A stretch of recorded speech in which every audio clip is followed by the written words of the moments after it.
I came here several times with my father when I was little, but stopped eating here as often after growing up. I hope the food here will be to your taste. Oh, don't worry! We haven't eaten at a hotel like this in a while. Paimon's getting excited already!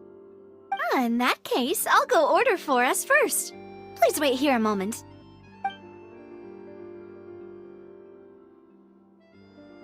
Ooh, everything looks so good! People in Fontaine sure know how to enjoy life! Why, of course. Go ahead, try whatever you like. If the food's good, I'll make a group reservation for the rest of Spina di Rosula next time. And if it's not? Well, then I'll still bring everyone.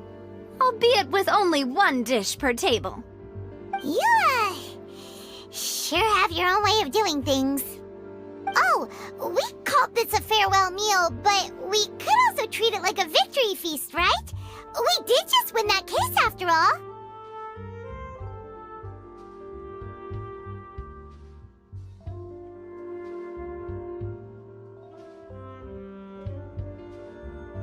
Oh, true. Very true. In that case, boss, we'll have another 2 dishes. Huh? Paimon didn't mean that you had to order even more food.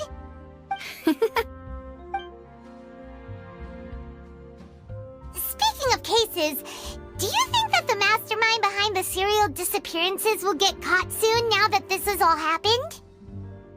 Well, we've certainly taken a big step forward, but I feel that's about it. We know that there's an organization that means to dissolve these young women, but we still don't know what they are really after. If it hadn't happened right in front of us, Paimon wouldn't have ever believed that a person could be dissolved like that. Right? Yet it was because this was such a preposterous notion that the investigation could never really move forward before. Ugh. If only that guy could have finished speaking! We were so close to hearing who was behind it. In such investigations, even the smallest step can seem like a yawning chasm if the trail of clues is cut off. To be honest, I don't have high hopes for any follow-up that the authorities might conduct. It's not that I don't have faith in their ability, it's just that a different perspective is required in some matters. It's easy to guard against and deceive a single narrow perspective. A shift in thinking is required at such times in order to produce a breakthrough. Which is exactly why the Spina di Rosula exist. Those highfalutin folk are not all-knowing. That's why we exist. To seep into the cracks where filth falls through, where their watch fails them. That's the kind of problems we solve. Seems Paimon thought things were simpler than they actually are. It's all right. Well, this was supposed to be a farewell meal, so I doubt you have further interest in this business, right? Let's talk about something else. Like, what are your future plans?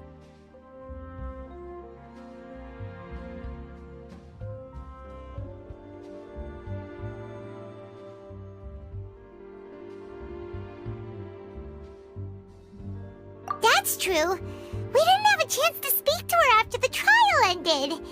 It didn't really seem like the right time or place to do it anyway. I see. So, your primary objective, which has been foiled so far, was to have a chat with the Hydro Archon. I've heard that there's a long line of people waiting to meet Lady Farina. I suspect you'll be waiting for quite a while, considering that you missed your chance today. Yeah, we've heard that she's super popular here in Fontaine, and that it'll be tough getting any of her time.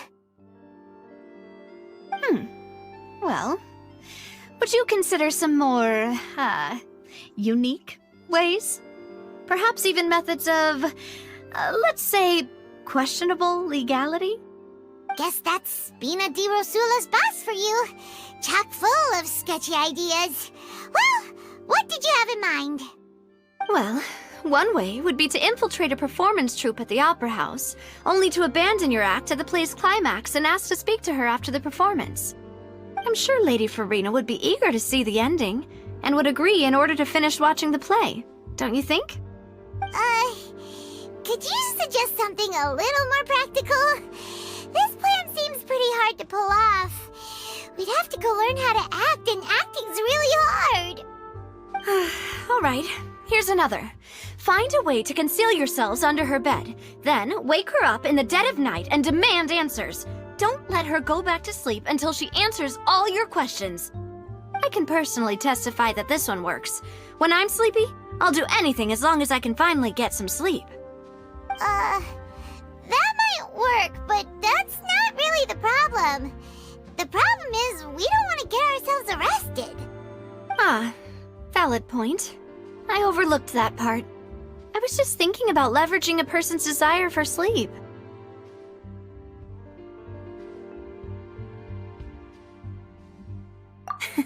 All right, no more joking around. Perhaps you could... Oh, I don't know. Cut the line when she's on a break. You did defeat her in court, clearing citizens of hers from false accusations. False accusations she had nearly upheld personally. I imagine that she feels quite ashamed about the whole thing. You mean that if we catch her while she's on a break, she might be too embarrassed to refuse? Oh, that does make some sense.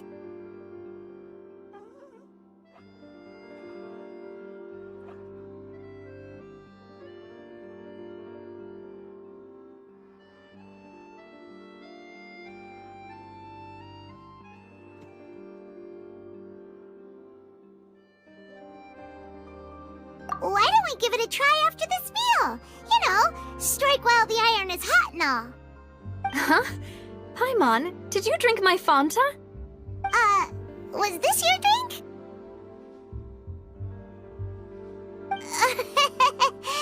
Sorry about that. Paimon wasn't really paying attention and the cup was right next to Paimon. Would you like to order another? No, it's fine. We're just about done here. Alright. Honestly, Paimon wouldn't recommend Fanta anyway. It tastes kind of salty and icky.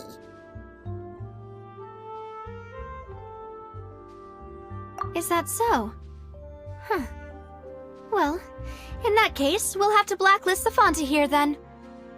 If we're all finished eating, then I'll go pay. Yeah, we're stuffed. Thanks for the treat, Navia. What exactly?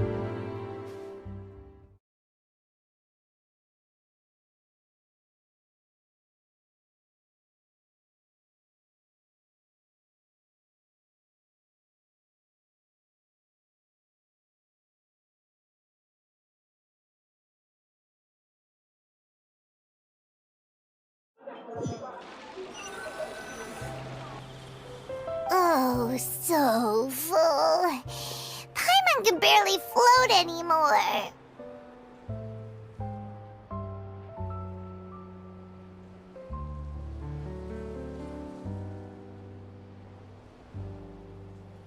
Can't you see Paimon's barely an inch off the ground? Okay. As for expenses this month, we're left with... Hey, Navia! What are you doing over there? Oh, nothing. It was just a meal, you know? Nothing the Spina di Rosula can't cover.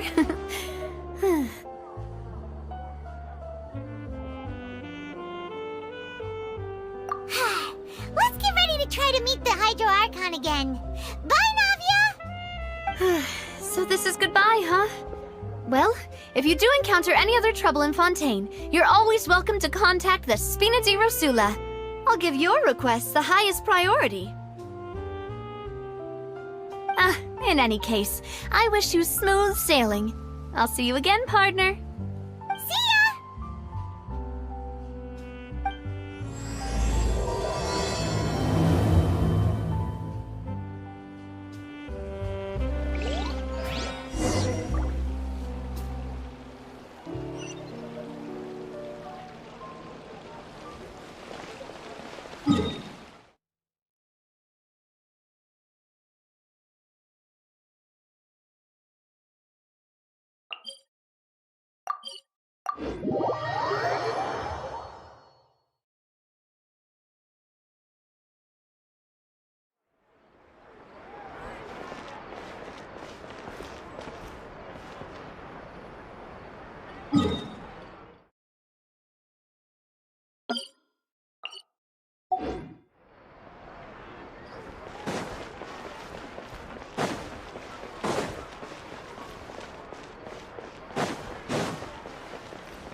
For catering services, please make a reservation in advance.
People around anymore. Looks like that boat we took to Araneas might have been the last one. Vache. Looks like we're back here again. Huh? Traveler? Are you hearing voices again?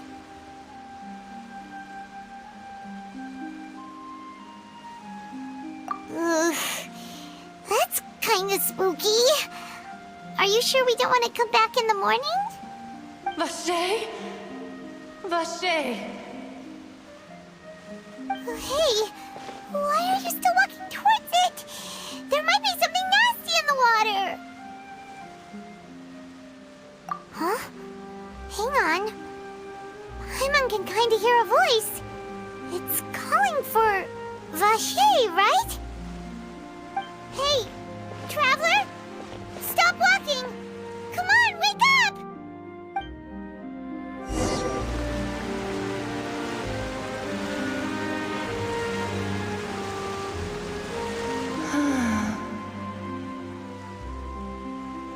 Vache, are you my dear Vache?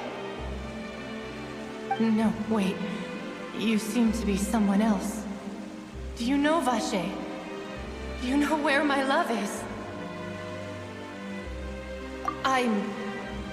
Wait. Who am I? I'm very sorry. I fear I do not know. My memories feel like they have been washed away like a flood. So many fragments dissolved amidst the tide, never to be recovered.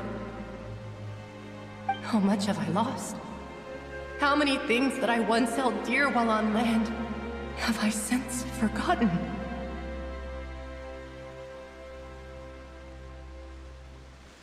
Yes, that is what I was once. But now, I am but the consciousness of one who has lost their form.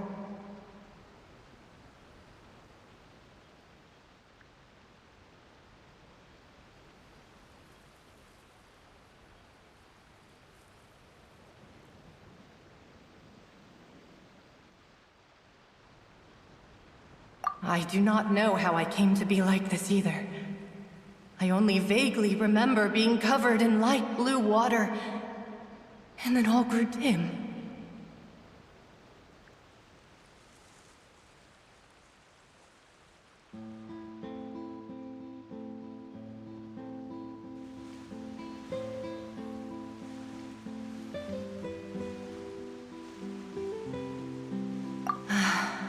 I also remember going to many places.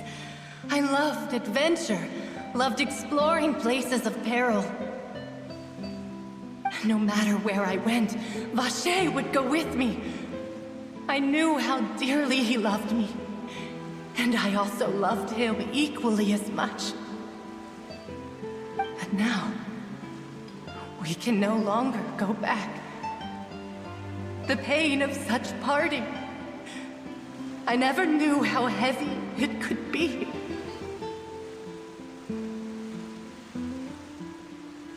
No, our reunion no longer has any meaning. There is no way for us to create any new memories. The thought of me gives him no succor, so let it lie forgotten beneath the waters. If you meet Vacher, tell him not to look for me. Tell him to move on. That is the only thing I still remember. Perhaps that is so. As I was submerged in the waters, losing consciousness, I saw Vacher above the surface. His eyes were filled with such sorrow, such longing. If only I could have comforted him, told him that I did not suffer. Indeed, I had felt a great warmth.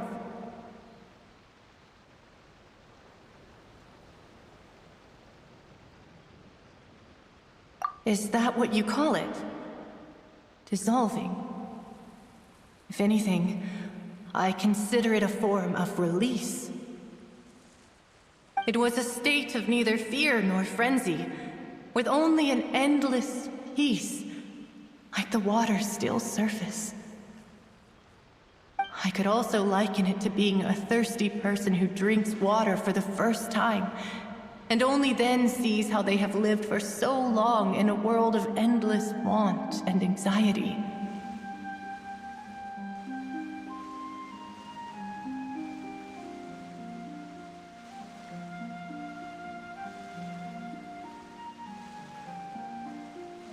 I think I hear your companion.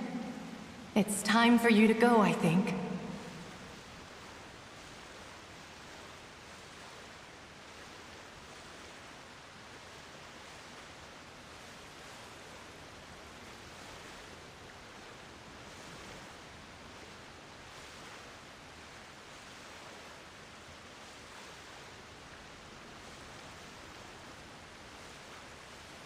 Farewell, then. I am glad that you were able to sense my presence. Remember, if you see Vacher, tell him not to seek me out any longer.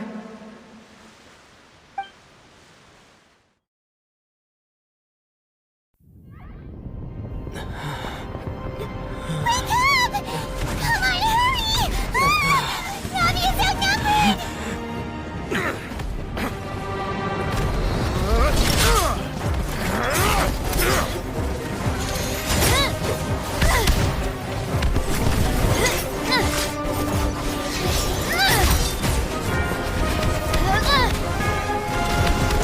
Look out!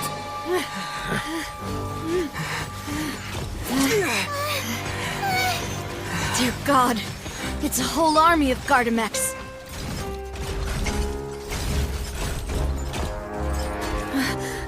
Chlorand?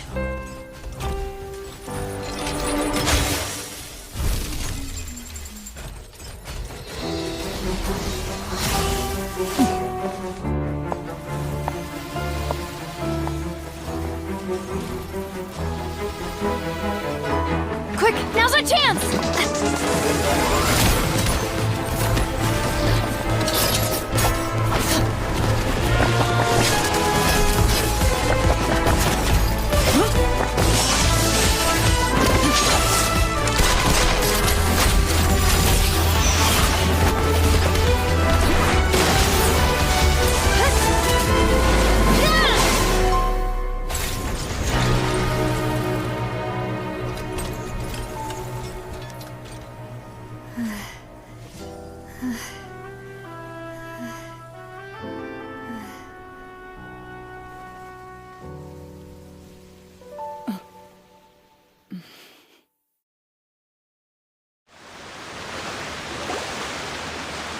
I should thank you for lending us your sword there, Clorand.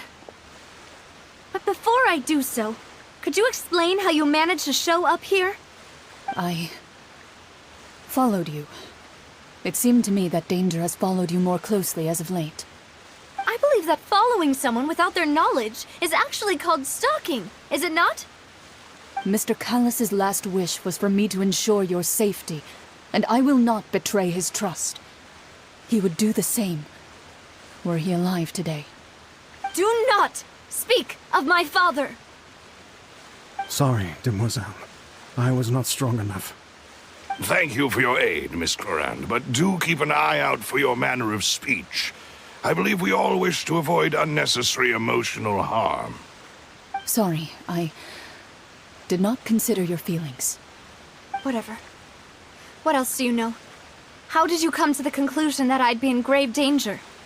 I doubt I know much more than you, but I believe that the mastermind behind the serial disappearances is very powerful. Your performance tonight will almost certainly attract their attention. I'm sure they've known about me. To be honest, I'm shocked it's taken them this long to act against me. And what about these Gardamex? I thought only those associated with the Maison Gardiennage could control them. None of these mecha have serial numbers. I was sure to check a moment ago. They are not the ones used by the authorities to enforce the law. I can only conclude that some powerful or wealthy party must have obtained them via illegal means, deploying them as a private force of sorts. What? Your point being that they're out of Spina di Rosula's league, then? Yes. Be careful, and do not act rashly. I will continue investigating no matter what. We will bring the truth to light. That's my father's true last wish. Regardless, thank you for your help today, Clorand. But if you get any ideas, tell me first. I don't much appreciate being followed. I do not think that they'll strike again anytime soon. So I shall stop following you. Good day, all.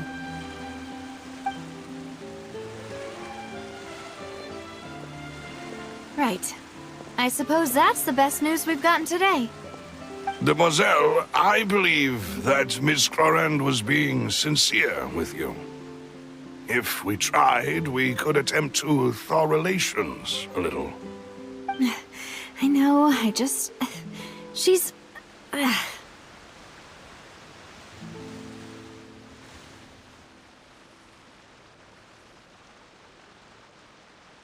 Oh, thank goodness! Paimon thought we were done for! Those Gardamex came out of nowhere while you were unconscious, and Nadia and her gang saved us!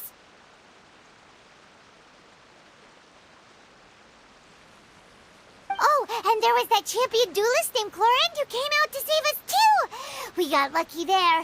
Paimon probably couldn't have fought them off otherwise.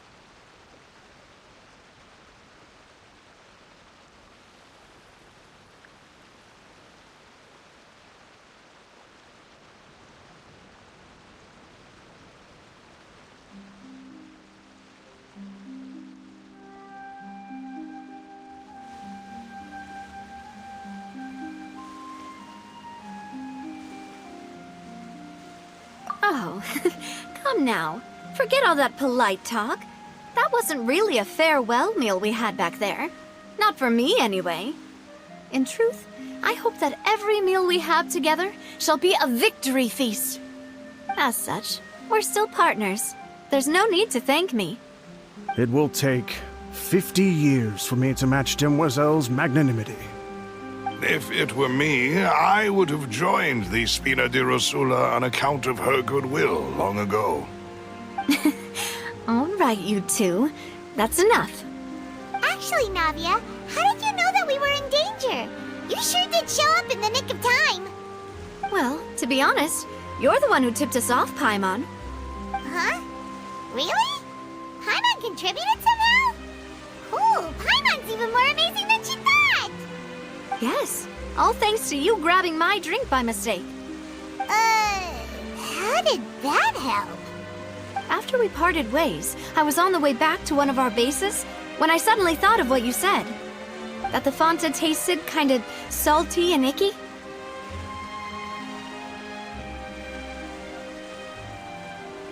Fanta only comes in sweet flavors, so how could it have tasted salty? The color of the drink, if I recall, had also been a bit off.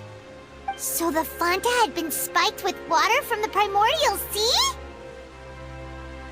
Yes, so if you hadn't drunk that cup for me... Spina di Rosula is preparing the grandest of awards for you as we speak for saving the boss. Huh? Really?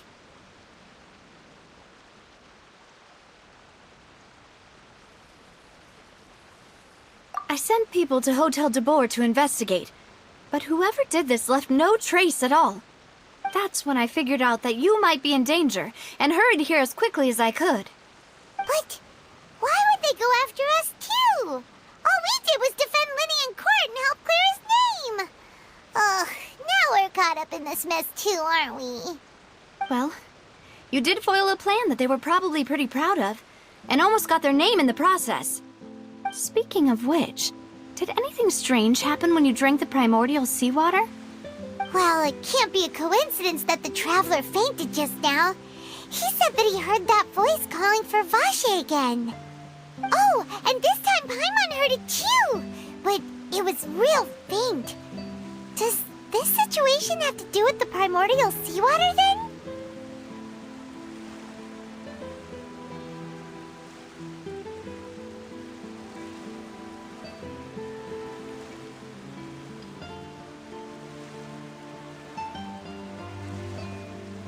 Does that mean the primordial seawater raises someone's sensitivity to hydro when it's used on people who are not from Fontaine? That doesn't sound like too much of a bad thing, to be honest.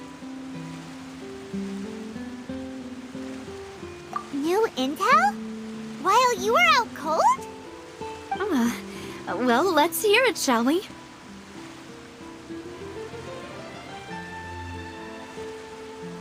Oh, that is important. Vache. That name doesn't ring a bell. I suppose he hasn't stepped forward as a witness in court lately. Since he saw that young woman dissolve, he was at least at the crime scene. But he never gave testimony or any information regarding people dissolving in the primordial seawater.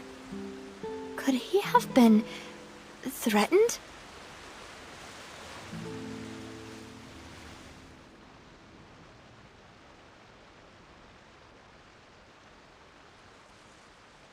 Yes, thank you.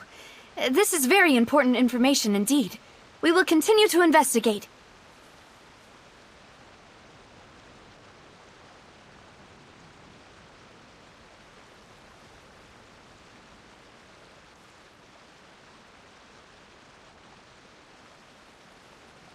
Oh, you mean you'll help us investigate?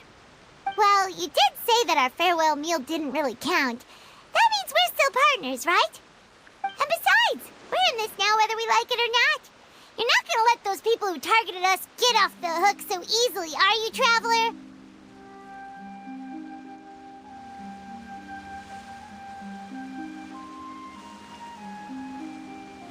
Demoiselle, do try not to look quite so pleased. You are the face of Spina di Rosula, after all.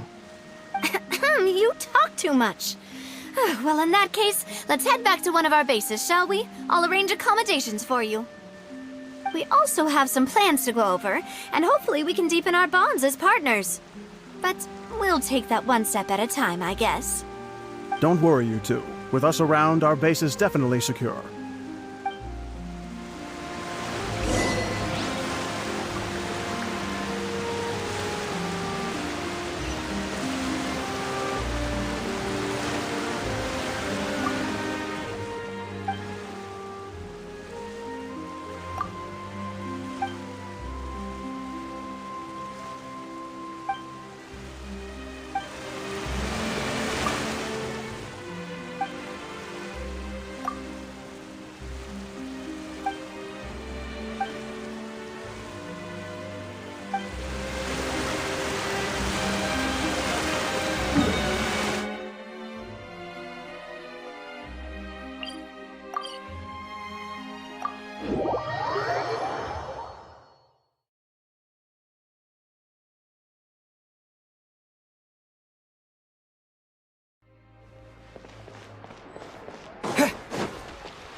It's right up ahead, but let's make sure we weren't followed first. I've been keeping watch, Demoiselle. I haven't spotted anyone suspicious thus far. Very good. But let's not let our guard down for now. I shall find rooms for our respected guests. Thank you, Malus. Now, let's continue, traveler.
This is your base? It's not quite what Paimon imagined. Your accommodations have been arranged. Under the present circumstances, I can confidently say it's the best we have.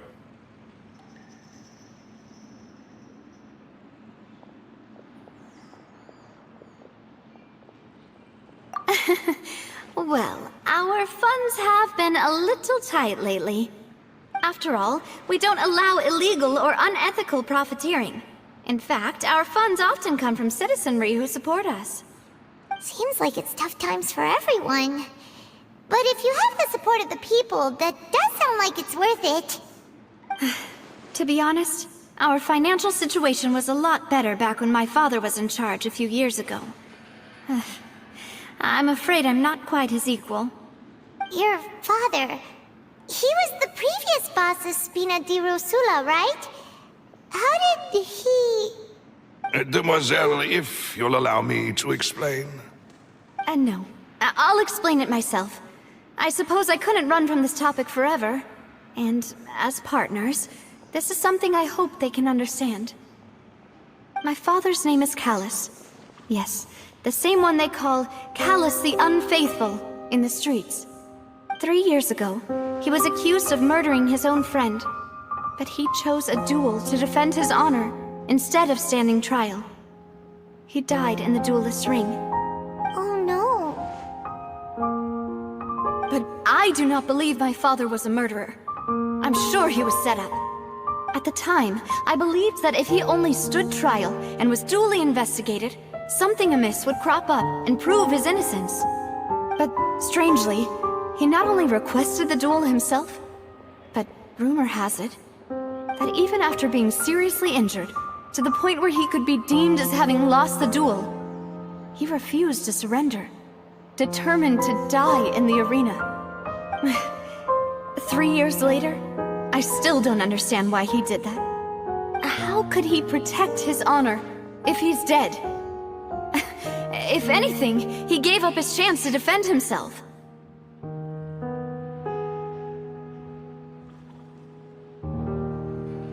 The closest piece of info I have is that my father had been investigating the serial disappearances case at the time of his death. Ah, so that's why you're so determined to get to the bottom of that case. That's right. I've also tried to investigate the murder my father was implicated in, but I haven't found a single new clue in my countless reviews of the investigation records. However, I believe that if the murder case is related to those behind the disappearances, they must know something. I must know what really happened. Was my father coerced? Framed? Even if he really did kill his friend, I must get to the truth. If only he'd been more open with me when he was still alive. He even hid the fact that my mother died due to complications when giving birth to me. And now, here I am investigating his death. You really are a handful, aren't you, Papa?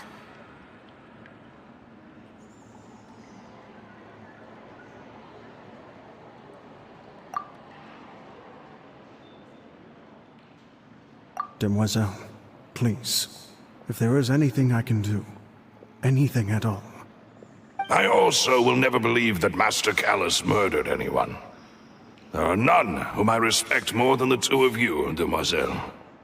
Master Callus did so much good in life, yet all it took was one murder case for him to be dubbed Callus the Unfaithful.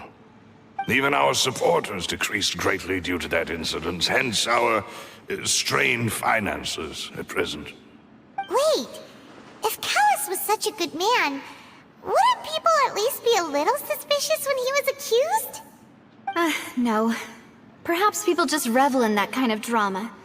It's not something exclusive to people from Fontaine, really. Everyone's like that. People love watching the evil turn over a new leaf, but they also enjoy watching good people fall into an abyss from one slip-up just as much. But how could... never mind. If Callus was really falsely accused, we have to find the truth. He didn't deserve to have that happen to him. There is one other thing. Master Callus's opponent in the duel. was Ms. Clorand. Oh, her? Well, then, isn't that as good as saying that she was the one who killed him? Yeah, that's not the sort of thing that you can just let go and move on from. Ms. Clorand has always placed great emphasis on the honorable nature of the duel. If her opponent doesn't yield, she will not stop either. She knew Master Callus beforehand and greatly respected him, but seeing how he was resolute in the arena, there was only ever one choice she could have made. It's not that I don't understand her at all, but I just can't deal with this yet. Don't worry, Navia. Paimon knows how you feel. You don't have to force yourself to do that. Afterward, Ms. Clorand told us that at the start of the duel, Master Callus requested that she ensure Demoiselle Navia's safety.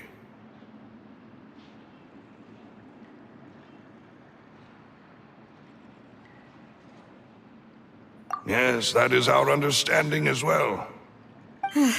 Oh, Papa. What madness drove you to ask the person who killed you to take care of me? All right, anyway, that's the information I wanted to share with you. Even if it did sound like I was just complaining towards the end.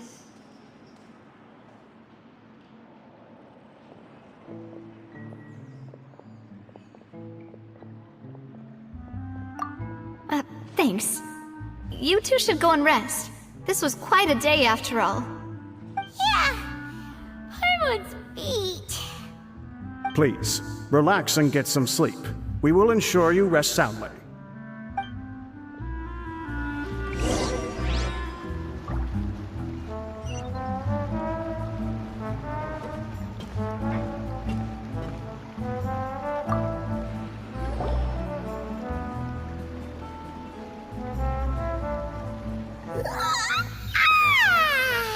Paimon slept so well. This place feels almost too safe. Huh?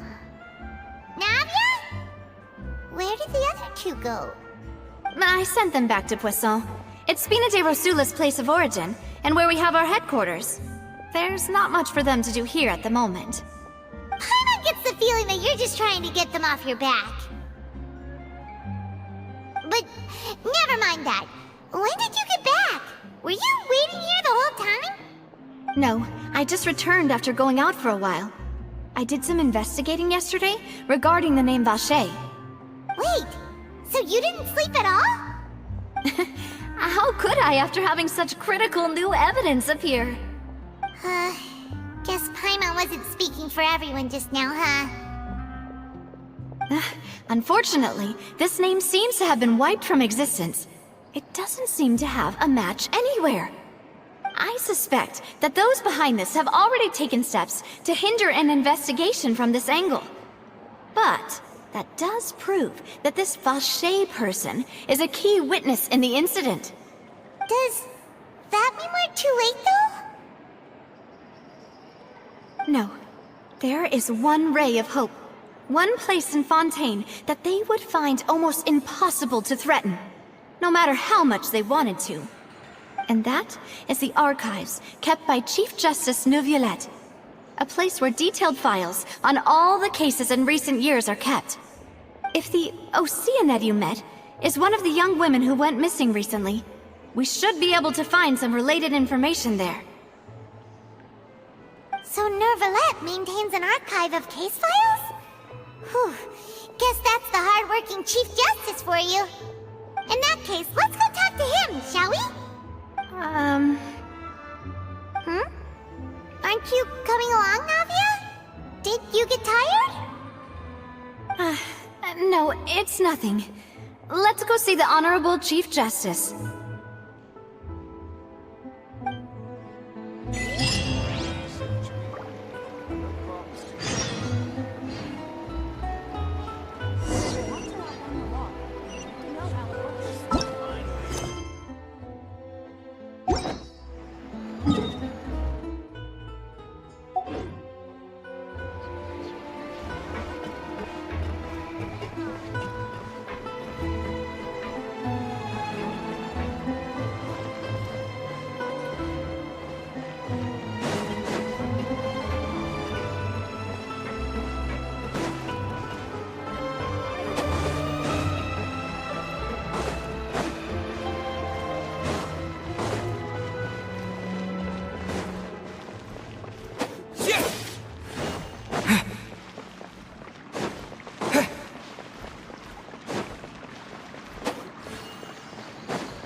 The palais is right up ahead.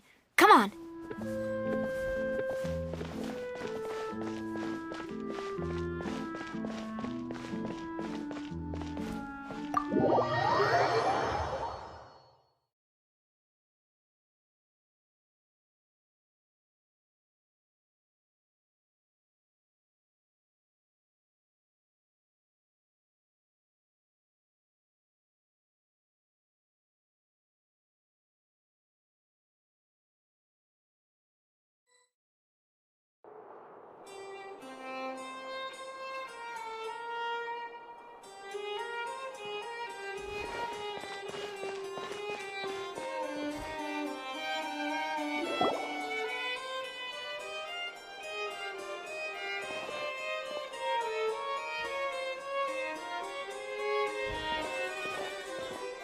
Halt! Please state your business here. The Chief Justice is presently occupied with official matters.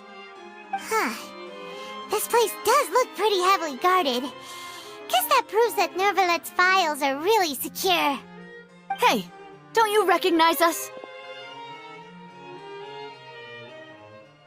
Huh? Who are you? Just to be clear, I don't care who you are or who you might be related to. Our rules make no exceptions. See? They've got great discipline, too. Yep. Paimon can tell. If you're here just to crack jokes, I can point you towards the exit. Unlike some, we're busy, so please leave if you don't have a reason to be here. No. What I meant to say is, shouldn't you remember us from a few days ago? We were at the trial of the great magician Linny. Oh, yes, I remember. I read about it in the Steambird. You must be Linny's attorneys. It's all coming back to me now. We're here today to report and archive some information on a follow-up case. Huh. Is that even a thing? Of course. Don't worry. We're here on official business. You can trust us. All right then, I'll let you through. The Chief Justice is just inside. Thanks so much.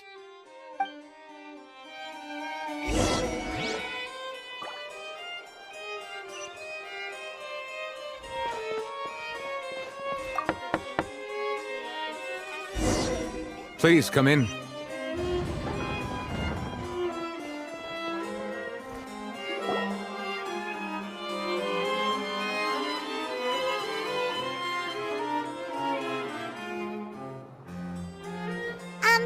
Sorry to barge in, Monsieur Nervalet. We only lied to get in because we didn't know any other way. It's all right. Please let me know how I may be of assistance to you. So you're not mad at us? We're looking for a man called Vache. He may have been an eyewitness in the serial disappearances case. If we can find him, we may be able to unearth some key information on the case. Ah, I see. In that case, please wait here a moment while I browse through the files.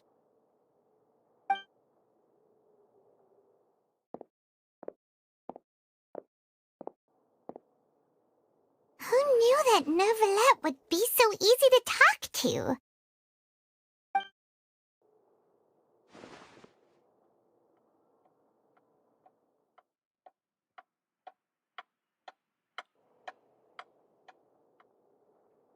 Unfortunately, I'm quite certain that no one by the name of Vache has been involved in any case, criminal or civil, in the past several years. There are no records of him either in the files or in my memory.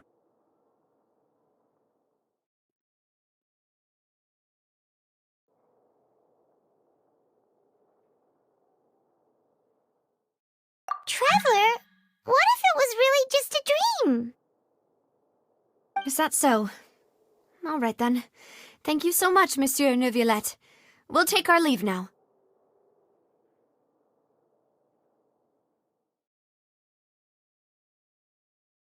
Ahem.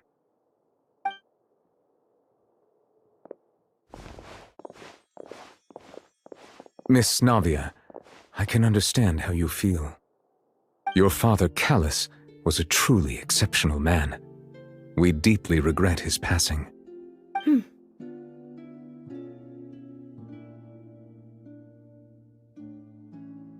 And what are you trying to say, Monsieur Neuvillette?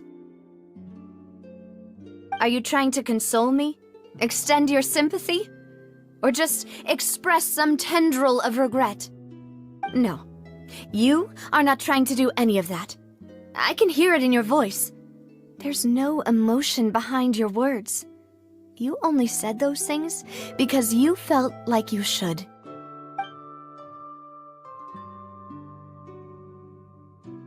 It's just like last time. After my father took his place in the duelist ring, I pushed through the guards to talk to you as a last resort. You even told me then that you thought there was something fishy with the case, yet you still allowed the duel to go ahead. In your eyes, the value of a human life is nothing compared to those cold laws you hold so dear. If you truly regret my father's death, then why didn't you call a stop to the duel? Why didn't you give me the power to stop him from throwing his life away? Why did you just let him die, despised and hated by all? Everything was hanging on a thread at that moment. Just the tiniest effort could have changed everything. There are still so many things I never got to tell him. So many questions he still owes me answers to. If you really have no heart, then just look me in the eyes. I, Navia, will show you the true meaning of regret. I'm sorry, Miss Navia. You and my father are truly alike. You keep all kinds of things in your heart and never say a word to anyone. It's not so much that you can't feel, but that you would never express anything. Oh well. In any case, everyone already knows full well the apathy of the Chief Justice. My apologies for taking my emotions out on you, Monsieur Chief Justice. Let's go, Traveler and Paimon.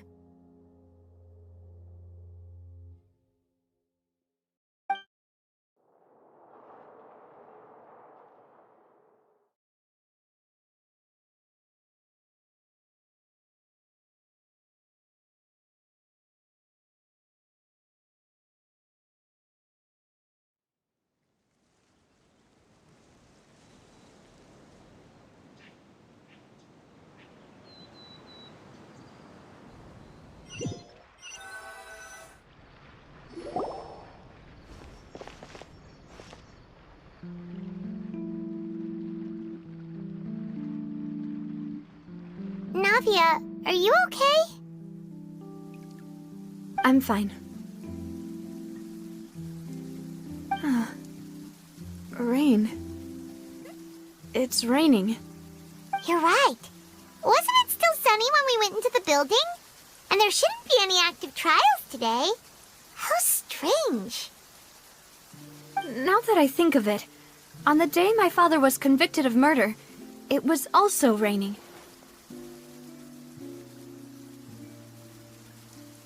What is it? Did you think of something?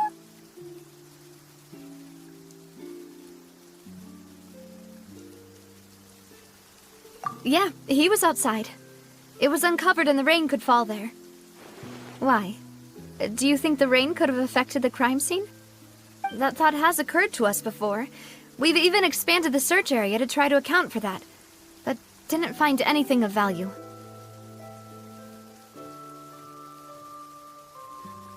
Oh? Wait. You don't mean... So you're saying that the true murderer could have been turned into water and then got washed away with the rain? Yeah, believed your dad, even if he explained what he saw to the authorities.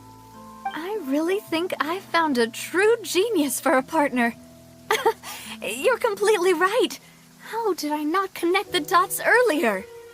All right, let's go to Poisson. With this new lead in mind, we'll get to the bottom of my father's case for sure. Yeah, we're gonna make progress for sure this time. Do you want to go with me now? Or do you want to head over by yourself later?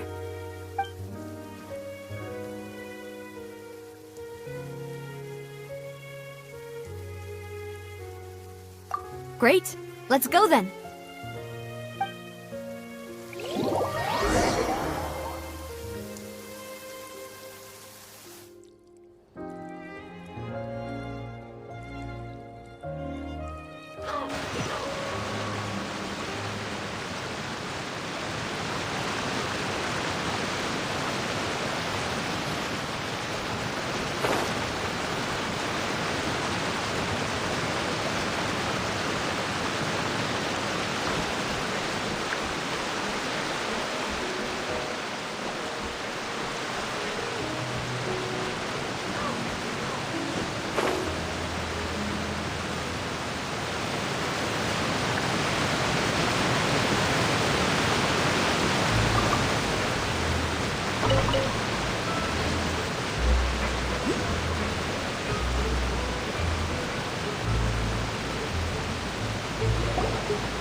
Whoa, what a huge ship! Why would a ship be anchored at a place like this? There's no need to be so surprised. While it may look like a ship, it's actually Spina di Rosula's headquarters. My father was the one who asked for it to be built like this. Perhaps our taste in exterior design is the only thing we occasionally had in common. A gigantic and glamorous ship embodies discovery, opportunity, ambition, and conquest. It symbolizes Spina di Rosula's bright and limitless future. And Paimon thought you were bluffing when you said Spina di Rosula had a glorious past.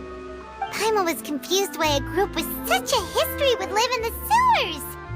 But now that Paimon has seen this ship for herself, she's been convinced.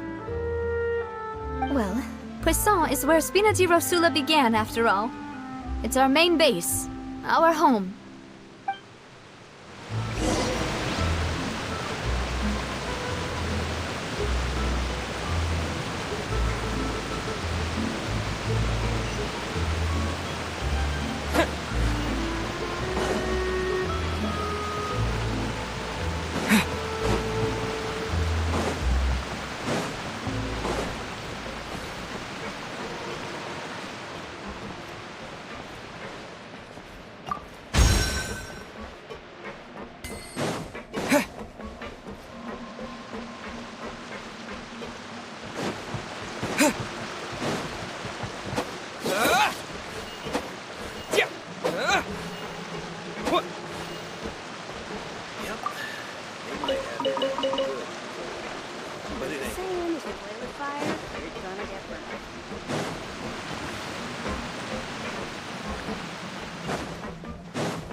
We're back!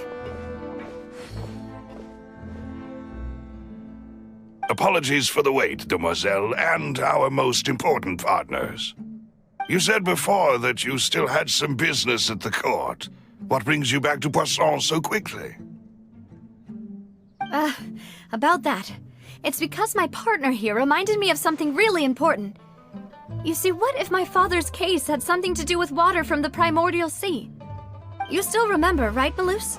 On that night, it was raining? Yes, the case was quite similar to that of Mr. Linney's. Both were what you'd call impossible murders.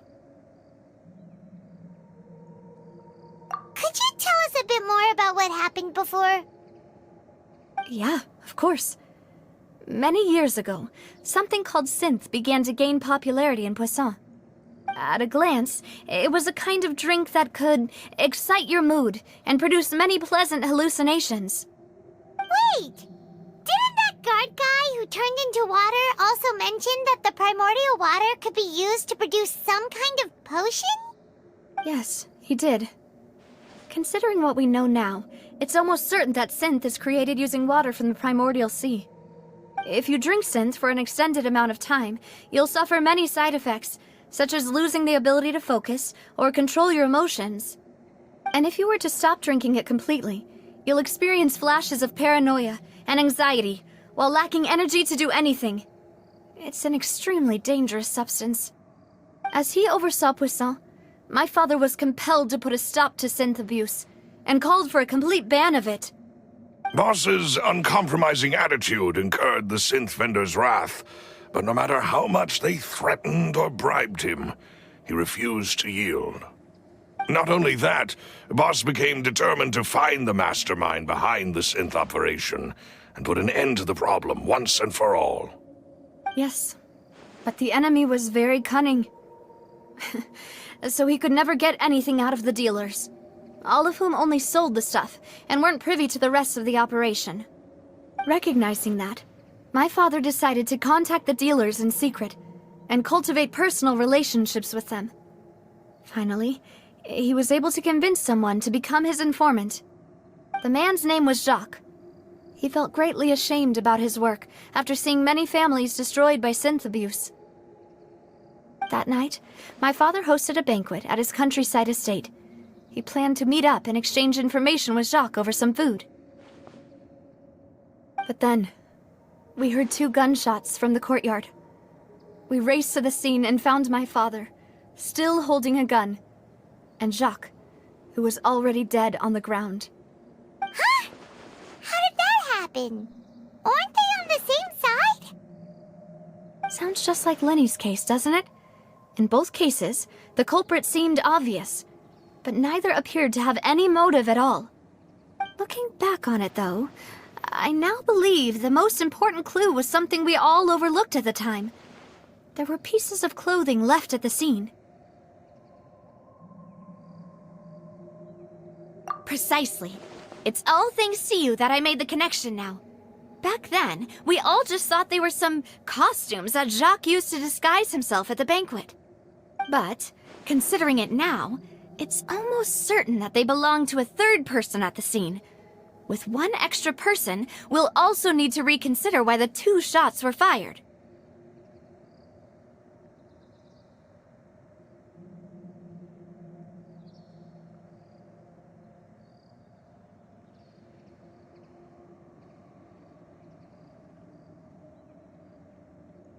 You're right. We still don't know what happened. But my intuition tells me that we're on the right track to figuring it all out. I'm finally headed towards the truth. Jacques was an empathetic man who was infinitely remorseful for his past actions. It's unlikely that he turned on Boss with 0 warning. I think this third person is probably the key to the full truth. On that note, however, even though this will not please you, demoiselle, as your and your father's butler, I must still offer a word of warning. Our opponent is insidious and cruel. They are extremely difficult to deal with, and Boss has already lost his life trying to bring them to justice. Even though Spina de Rosula has lost most of its former glory, Poisson has welcomed a new time of peace, and we have been allowed to live out our lives. There is no need to follow your father's path. It would be both wise and in line with Boss's wishes to step back and give up on the case. If that's indeed what he wished for, then he should have told me that himself. Was I not the closest person to him? And yet, I was the one most kept in the dark. What was the point of him dying without sharing any of the secrets he knew? Did he manage to protect anything in the end?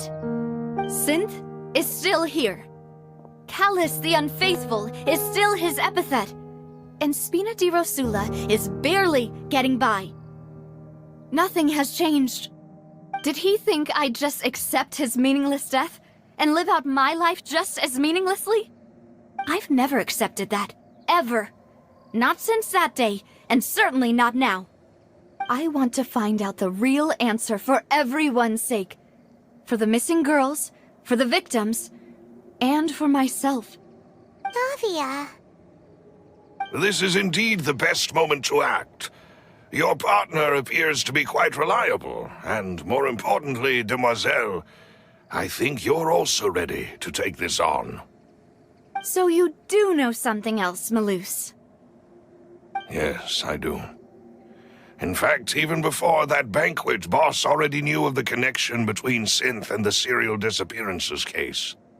But what drove all the tensions to the boiling point was the revelation that you, Demoiselle, had been selected as the next target to disappear. What? Boss also didn't tell you that he had been diagnosed with a rare illness. The doctors told him that he had no more than 5 years left to live.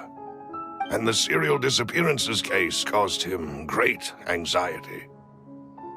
5 years was nowhere near enough time to resolve this long-standing conflict. But once he passed away, all the danger would pass on to you. Knowing all of this, he decided to use one final intimidation tactic before his death. He claimed to have already gotten his hands on some key incriminating evidence for the other side, and even told some members of Spina di Rosula about the details. But as long as you remained safe, he would not share the evidence with the public. If something were to happen to you, then he and all those he told would immediately expose all they knew about Synth and the disappeared victims. Right, so nobody would be able to get off scot-free. As we've seen, Boss's tactic has worked. Even though Boss has been gone for a long time, the other side has not tried to take Demoiselle's life. No, I don't believe it. He never appeared to look sick to me. No father wants their daughter to see them weak and haggard, especially someone as proud as Boss. To him, dying in a duel and suffering lasting dishonor as the Unfaithful were still far preferable than losing face in front of his daughter. So he chose to die in silence, so that he could protect me. I'm afraid you're not understanding this correctly, Demoiselle. What Boss wanted to hand to you was not a parasol, but a sword. If Boss's spirit could hear you telling me that you want to find the answer for the sake of everyone involved, I'm sure he'd be extremely proud. That fool. Couldn't he have just given it to me straight? No. He might have set up everything precisely because he never thought I'd be able to understand him. Is that the amount of confidence he had in me? And what if I was never able to make it to where I am now? Yeah. I suppose that's true. With the way he'd set things up, if I had wanted, I could have just lived out my life without a care in the world. But thankfully, he rarely talked to me about complex matters, and thus understood little of me as a person. In this case, he really didn't need to give me an easy way out. Malus, what was the key evidence that he shared with you? It's the location where Synth is produced. Essentially, it's the enemy's headquarters. When he was threatening the enemy, Boss didn't share the specifics of the incriminating evidence he found. But if you want to use it against the enemy, you'll still have to take several things into consideration. Why? If we know where the place is, can't we just go storming in? You mustn't forget that we're fighting against a mysterious and dangerous organization that's been in operation for decades. There's no telling what might be lying in wait at their headquarters. We also have no idea what kind of evidence we may be able to find inside, nor what people we may be able to capture. But a single visit to their headquarters would be tantamount to a formal declaration of war. The worst case would be that we leave empty-handed, but also open ourselves up to full retaliation. Then, in that case, why not work with the Fontaine authorities? Well, you saw one of them dissolve during Mr. Linney's case. We have no idea just how thoroughly they may have been infiltrated. Huh. That's true. Seems my father really had no choice. But things are different now. It should be a lot easier to prove the other side's guilt, now that we've connected Synth with the disappearances case. You sound like you've put a lot of thought into this, Maloose. I am the butler, after all. I live but to serve the boss and Demoiselle's will. I've always been willing to take on any kind of risk for your sake. But considering my relative lack of ability, I've spent my time keeping secrets, performing basic investigations, and waiting for the right time to come. Thank you for all of that, Maloose. Have you discovered anything new in the past few years? Let me think. One conclusion I came to is that the enemy must be quite familiar with Spina di Rosula, or at least have an informant planted here. When I announced orders to the organization's members on Demoiselle's behalf, I used to deliberately keep a few people in the dark and observe the reactions of the synth vendors. If the vendors didn't change their plans, then the individuals informed of our orders must be innocent. If the vendors packed up and fled, however, then someone must have given them the news. After several rounds of testing and investigative tracing, I've narrowed the suspect list down to 3 people. The first is Florent, Spina di Rosula's senior advisor. Huh? Florent? Yes, surprising, isn't it? He was one of the people Boss trusted the most, which also means that he was someone who understood Boss really well. Thanks to his position within Boss's innermost circle, he always knew our upcoming plans and could thus avoid capture this whole time. There's someone else like him too. Marcel, the head of Confrérie of Cabrières. Uncle Marcel.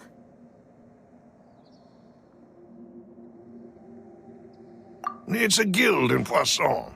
Boss helped it to grow to its current size and prominence. In the beginning, they were only reselling some daily goods, but now they're one of the richest guilds around, with a lot of business connections in the city. So, they're like a sister organization of Spina di Rosula? Yes, you can say that. When we were fighting against the synth dealers, they provided us with plenty of support. It's a bit difficult to imagine someone using their own money to hunt down themselves. The final suspect is Thierry, the man responsible for coordinating information between Spina di Rosula and the guards. Although the guards mostly leave us to our own devices, there are still many activities we have to report to the local authorities. Since Thierry is always in the know about our current activities, he could theoretically always plan one step ahead. I see. These are all people who I communicate with quite regularly. To think that the enemy we've been fighting against has been right next to me all along, among those I trust the most. It's almost too hard to believe. If you want to investigate them, please take every precaution to not alert the quarry. Judging from our experience, the enemy is extremely cautious. Of course. And thank you, Maloose. You've provided us with a lot of great information. You're too kind, my lady. I'm just doing my duty. And before I forget, proving Boss's innocence would also mean clearing him of blame in Jacques' death. After that incident, Jacques' wife and daughter were taken into the Spina's care. They still live in Warzone today. If it might help, you could also pay them a visit. I can make the necessary arrangements. Oh, thank you so much, Malus.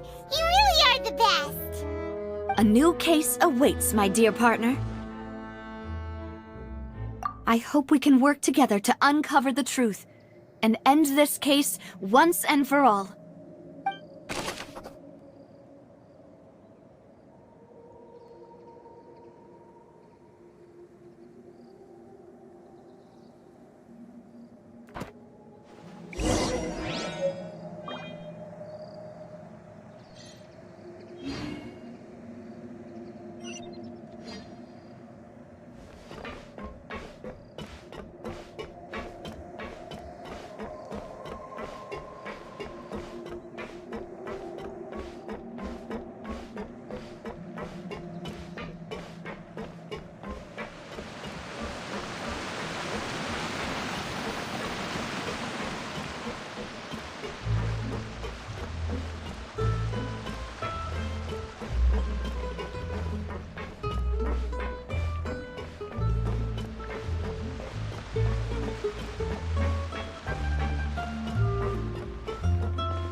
It is settled, then.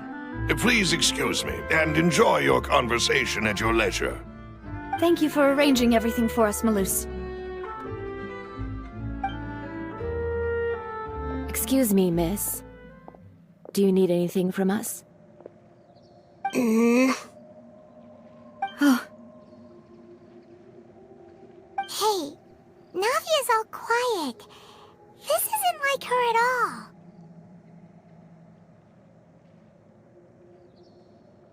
I'm sorry that I only came to visit after all this time. After what happened, I didn't know how I was supposed to face the two of you. Ah, if it's about that, there's no need to apologize. After my husband died, Spina di Rosula sent us a lot of mora and support. I understood your guilt and apology to be genuine. But aren't all of those things nothing compared to the loss of Jacques? I can understand the kind of pain that comes with losing a father so needlessly. You don't understand at all. I didn't know how to face you, because I didn't know what I could possibly bring as a consolation gift. I know only the full truth could bring closure to you, and to all of us. I'm sorry. I appreciate the sentiment, but you don't have to carry all that guilt. On the matter regarding my husband, my daughter and I have more or less found our answer already. Would you mind sharing it with me? I really can't believe that my father could ever bring himself to shoot Jacques. I always knew that my husband's money was earned through others' suffering. He told me countless times that if he could turn back the clock, he would never go into the synth business again. He had many regrets, and felt that he took the idea of providing for his family too literally. For the longest time, he thought Mora was everything. So when Mr. Callis came to him with a proposal, he accepted it almost immediately. He tried to be as careful as he could, but even so, he was still found out by the higher-ups. They found out about his betrayal? Papa didn't say that exactly, but Papa did tell me that I should never be ungrateful. Before he left that day, he told me that he had no choice. It was only later that I realized it was his final farewell to the two of us.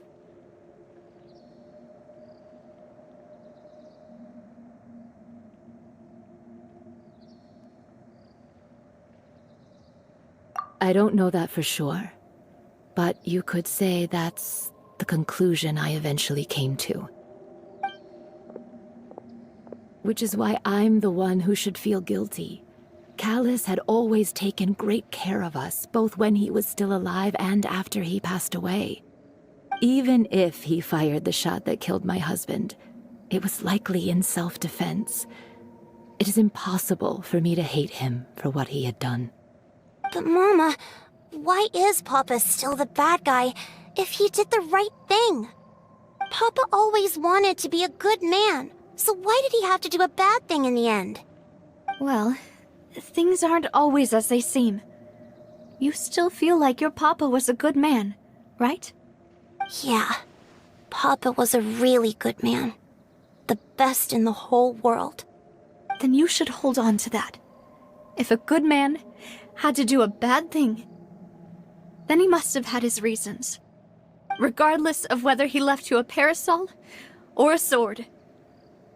He must have done so to give you a better life. Oh. Thank you for everything you've told me. I will definitely find the truth. The current state of things is not something I'm willing to just sit back and accept. Thank you. I'm very grateful to hear this from you. Even though your personality is quite different from your father's, your determination when you speak is really similar. You really think so? That's the first time anyone said that to me.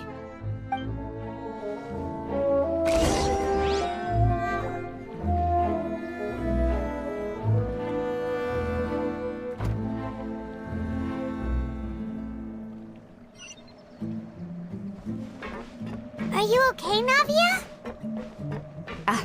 I'm fine. Don't worry. Let's investigate the 3 suspects next. Florence should be nearby, and we should be able to find Thierry and Uncle Marcel in the city. I'll get myself together on the way, so please don't worry.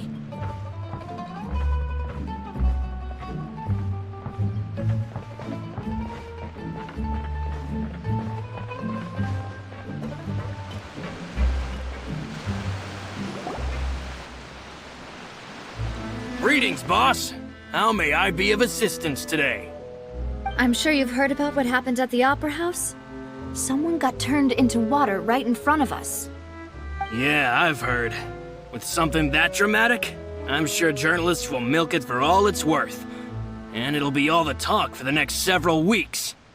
It also reminded me, on the day that the incident happened with my father, it was raining outside, and we found some clothes left at the scene. After my partner here put the dots together for me, I feel like we should try to reopen his case. Can you do me a favor and try to recall what happened that night? Let me think. Mr. Callus was feeling pretty upbeat that day. So he was drinking and bantering away with us at the table. After that, he told us that he wanted to go get some fresh air. So we let him go without thinking much of it. Who knew that we would hear 2 gunshots ring out right after? My first reaction was that Mr. Callus's life was in danger. So I grabbed my holster and made a mad dash toward the scene. But when I got there, it was already too late. Mr. Callus was standing over a dead body with a gun in his hands. All we could do was look back and forth at each other, not knowing what to say. So you also remember 2 gunshots then? Indeed. The guard said that the first shot didn't hit anyone, while the second killed Jacques. But I've never really bought that explanation. Reason being, Mr. Callus had left his gun on the table.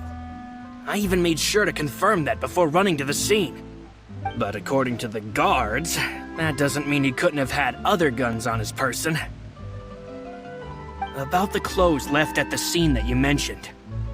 Do you think there was a 3rd person there who was turned into water?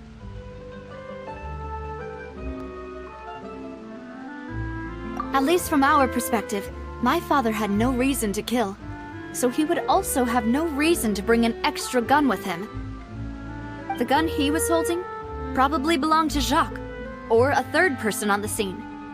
Yeah, that makes a lot of sense. So you're saying Mr. Callus ended up with the gun because he seized it from one of the other guys? But hold on. If that's what had happened, then why didn't he share the truth with any of us? He didn't even want to face the Oratrice machine, and chose instead to prove his honor in a duel. Did he lose all faith in the courts after seeing someone dissolve right in front of his eyes? About that, Malus told me a thing or two. So, I think I can understand why he committed to the duel. I'll tell you everything, once the whole truth has been revealed. I understand. Then, I'll leave Mr. Callus's honor in your hands, boss. And if I may just say one more thing. The whole Callus the Unfaithful epithet has been a thorn in my side since the day it was invented. Many people have laughed at me for still calling him Mr. Callus, even after so many years have passed. But it was Mr. Callus's trust that allowed me to rise through the ranks of Spina di Rosula and live the life I lead today. No matter what others might say, he'll always be the man I respect the most. And he'll always be my boss. Don't worry. I will definitely find the truth. You and all our other comrades at the Spina deserve to know the truth as well.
Hey, Thierry! It's me!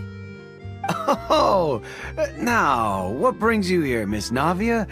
I've heard that you made quite the name for yourself at the Opera House. Oh, so you've caught news of that already. Oh, okay. Hey, I'm also a member of the Guards, you know. The way you make it sound, people would think I was sent off to Poisson because I had done something wrong. Are you sure there isn't a little bit of truth in that? Under normal circumstances, shouldn't you have been called back to the city already? I mean, where I work is really up to me. Let's just say I enjoy the ambiance of Poisson. Callus did a fantastic job running the town, building Spina di Rosula from the ground up and clearing many obstructions in my way. It would be next to impossible for me to find a similarly easy but high-paying job in the city. Anyway, enough chit-chat. Are these two friends of yours? You, here for some formal business? Yes. These two are my partners. What happened at the Opera House made us realize that Linny's case and my father's may be related.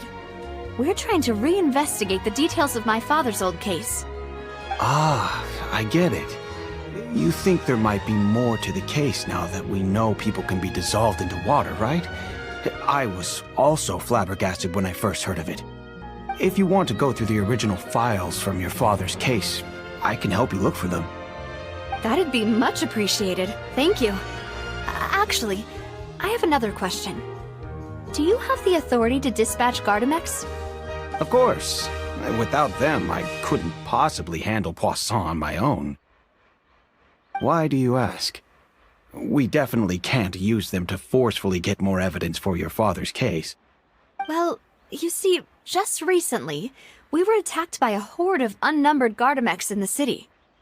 So, if you hypothetically wanted to do something against me, all you would need to do is get rid of the mecha serial numbers and send them after me. Then you think too highly of my abilities. Dispatching mecha is very different from controlling them.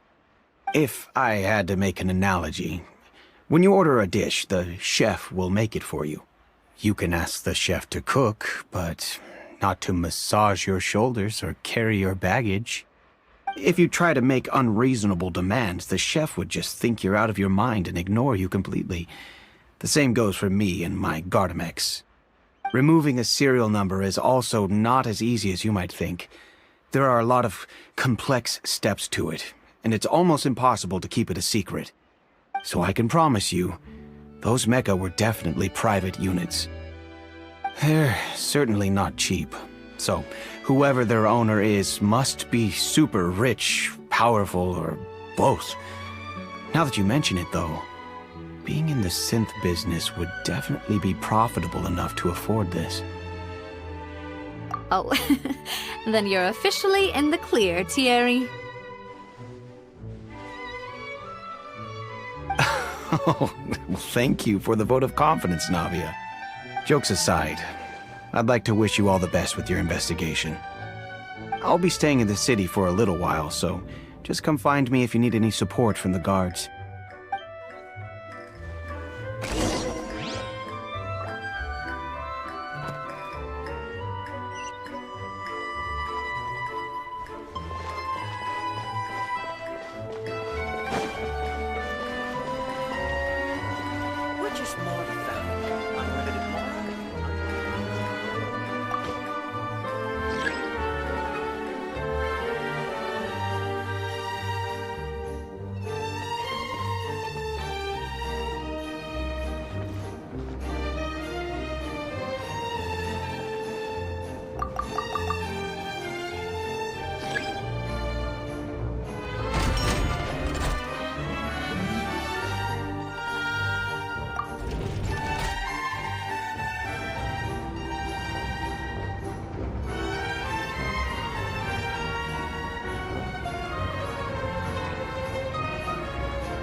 Schedule for details.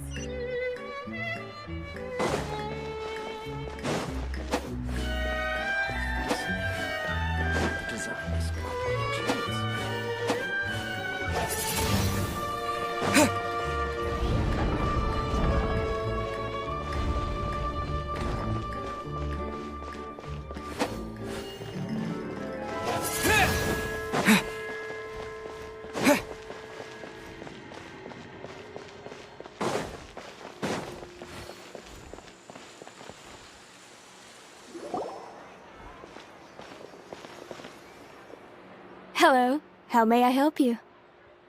I'm here to see Marcel. Could you please let him know? You can just say Navia's looking for him. Sure. I will let him know right away.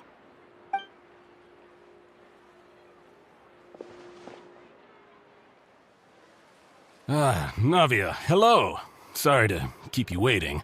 I'm not as young as I used to be, so my legs are giving out a bit.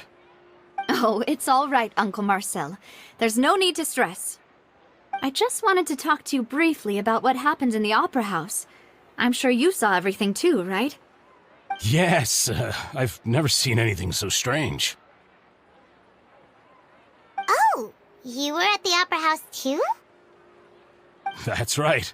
I went there with Navia to see the magic show. Who knew it would turn into a whole murder mystery? I also witnessed your marvelous sleuthing work. Quite impressive. To beat the Hydro Archon at her own game on her own turf, I can already imagine everyone in Fontaine discussing your exploits over a few glasses of wine. Oh, Paimon doesn't want to become the talk of drunkards. Apologies. It's just how Fontaine is as a nation. Everyone loves drama and theatrics.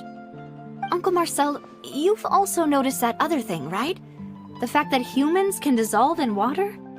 Yes, I was reminded of your father's case right away. Is that what you're investigating now? Exactly. I still don't have much solid proof, but I can sense that the other side has already begun to act. Oh, and what makes you say that? We were attacked on Araneus by some unnumbered Gardamex. And there was also an attempt to get me to drink water from the primordial sea. If not for the vigilance of my partner, I probably wouldn't even be here talking to you right now. Oh, you're giving us too much credit.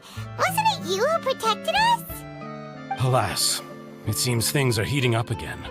The peace that Callus sought so dearly will soon become a thing of the past. But rest assured, Navia, Poisson will always remain a safe haven for you. If you're scared, you can always return there. If anyone dares to lay their hands on you there, the Confrérie of Cabrières will use its funds to the last Mora to bring them to justice. Thank you, Uncle Marcel. But I don't intend to go into hiding. I'm going to strike while the iron's hot. Do you have any new thoughts on my father's case? About that. Sorry, my age is catching up with me, so it'll take me a while to recall my memory.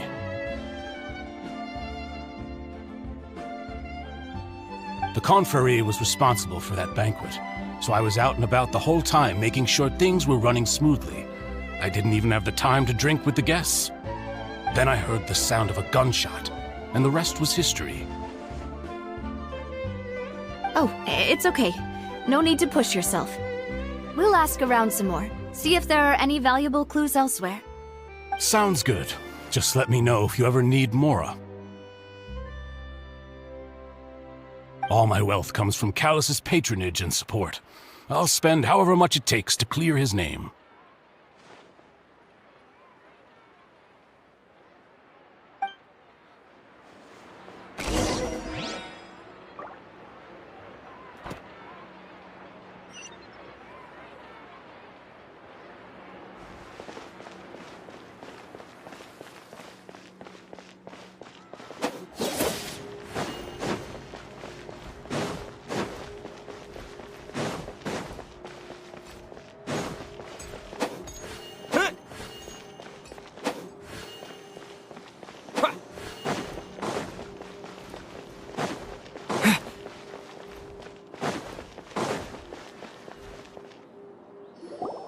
We've talked to all three suspects, purely based on their conversations with me.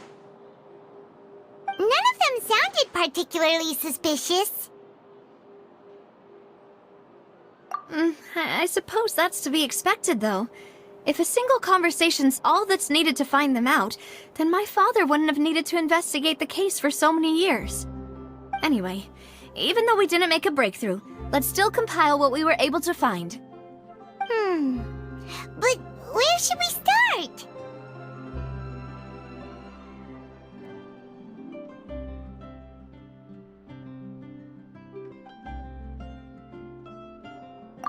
You're right! Flora mentioned that Callus probably only ended up with the gun because of circumstance.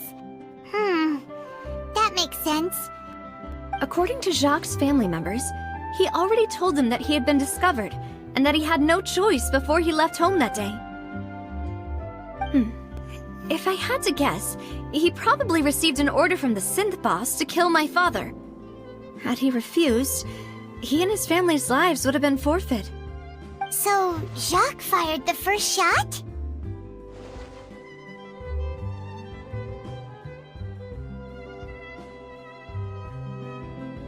Oh? And why is that?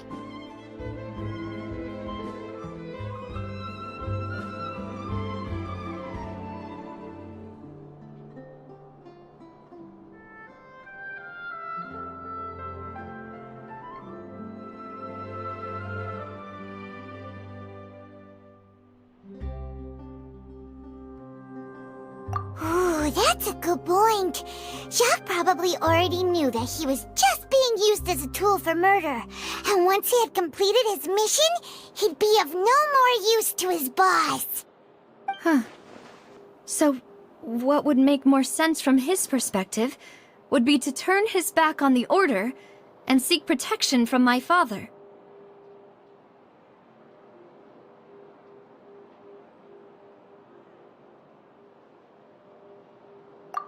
Makes sense. But without evidence, that's still just a theory. Besides Jacques, the attack from the Gardamex has been bothering me quite a bit as well. It's obvious that our enemy has become more antsy after the secret of the primordial seawater was revealed. Do you think he knew, even then, that we'd follow this lead to the end?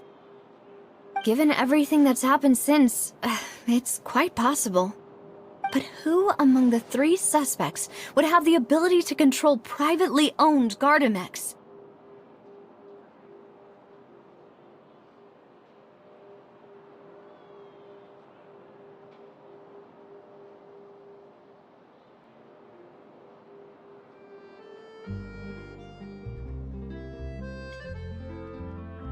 Florent? It is true that he was closest to my father, and thus had the best chance of learning about his dealings with Jacques. But as Spina di Rosula's advisor, his work mostly deals with personnel and security, so he shouldn't have much means when it comes to finances. So you're saying he's too broke to afford a mecha army? Exactly. He can't. And even if he could, I don't think he would be able to dispatch a whole group so quickly.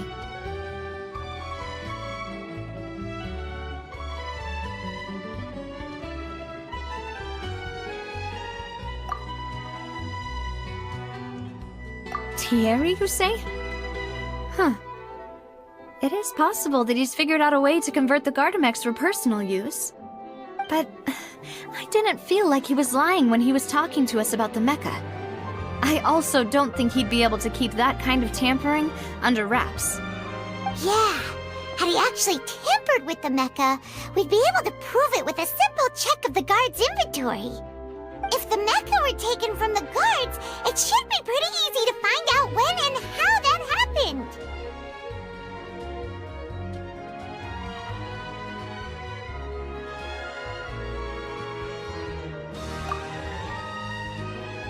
Uncle Marcel? My father did really trust him. And they worked together on a large number of projects. Maybe that's how he got to know Jacques. And with funds from the Confrérie, he could also afford a large number of Gardamex. It's still really hard for me to imagine, though. After all, Uncle Marcel has been around since I was just a child. Also, wouldn't this mean he has been spending a whole lot of mora and energy to fight his own synth business? Who could it be?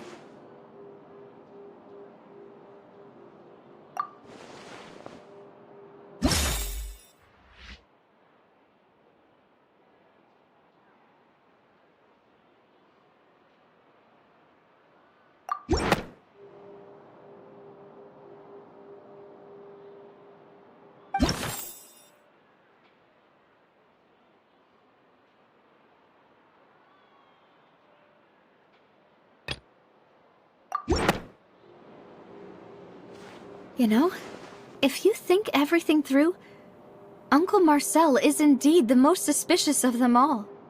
Could we be missing other suspects? Malus didn't know about the people turning into water thing when he narrowed it down to these 3, did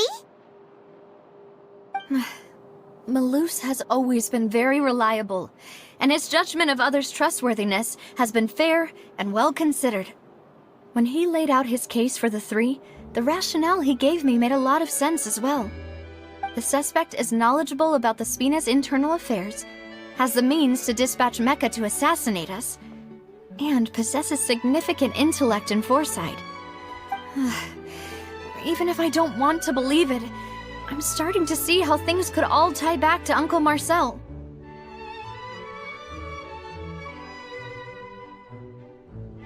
Well, we still have another trump card on top of all the theorizing and speculating.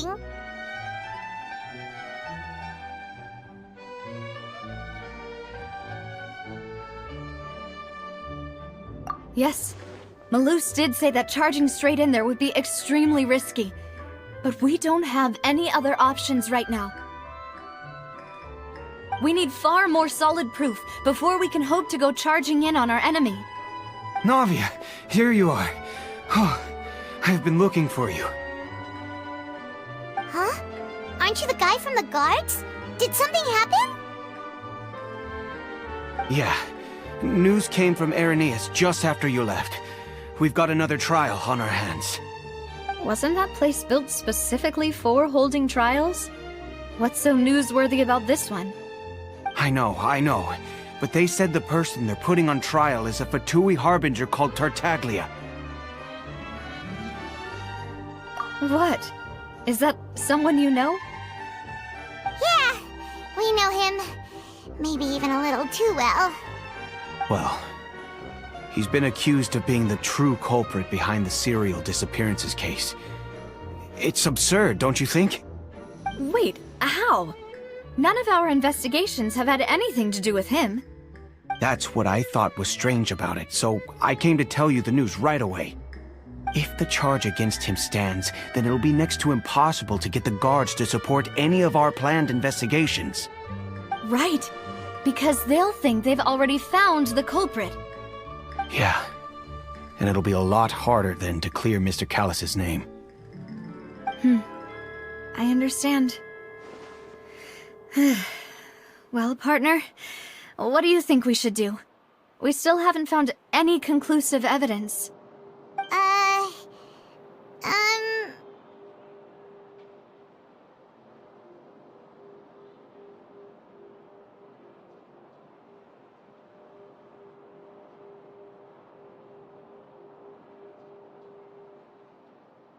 Huh? Split up? What do you mean?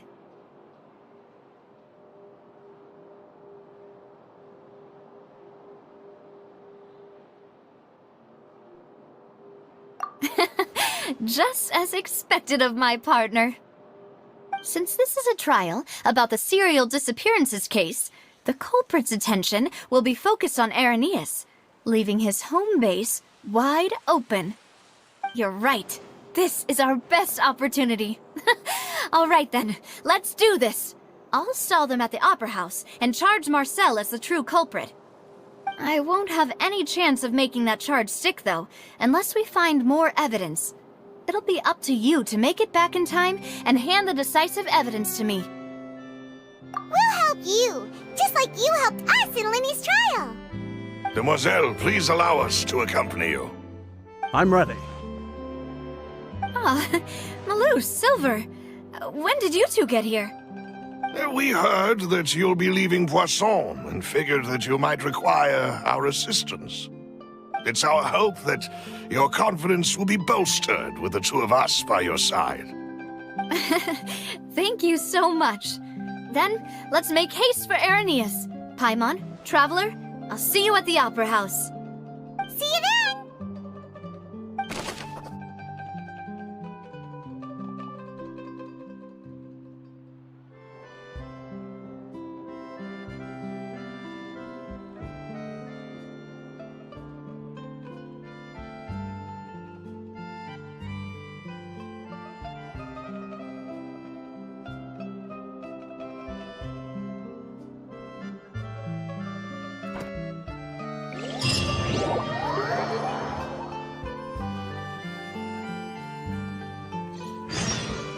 Now that Navia has set out for Irenaeus, we should also get going.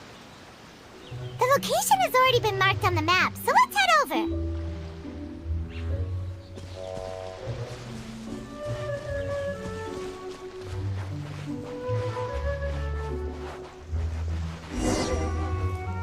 Huh.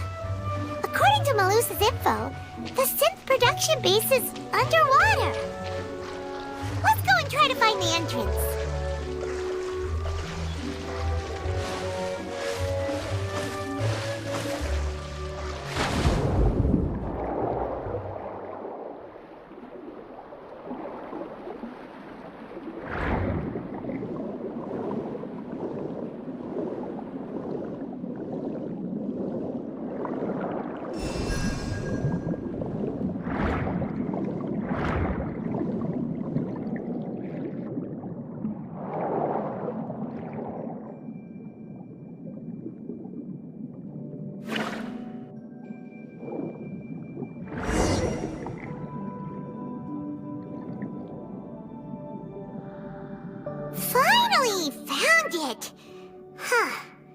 So this is the entrance that leads to the synth production base.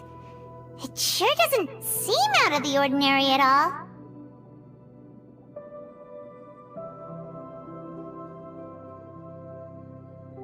Ah, you're right. An important place like this is bound to have a ton of protective measures and mechanisms. Navia's probably arguing up a storm right now to stall for us.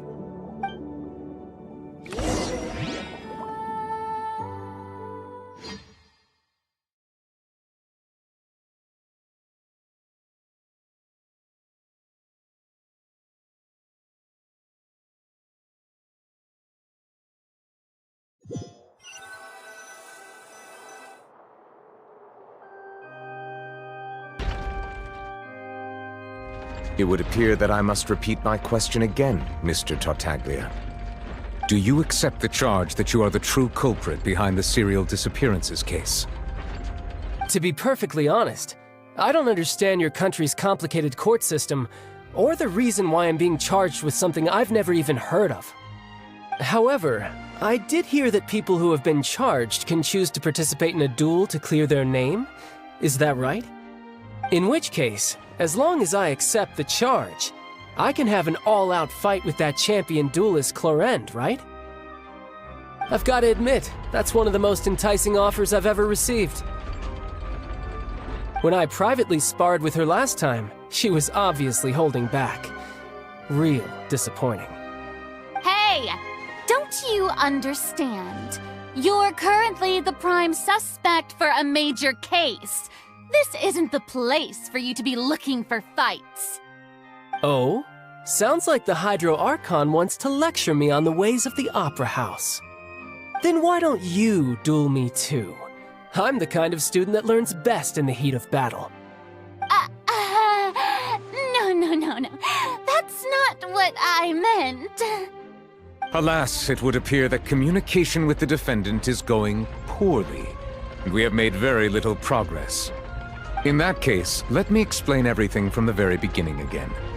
The goal of this trial is to determine the culprit behind the serial disappearances case.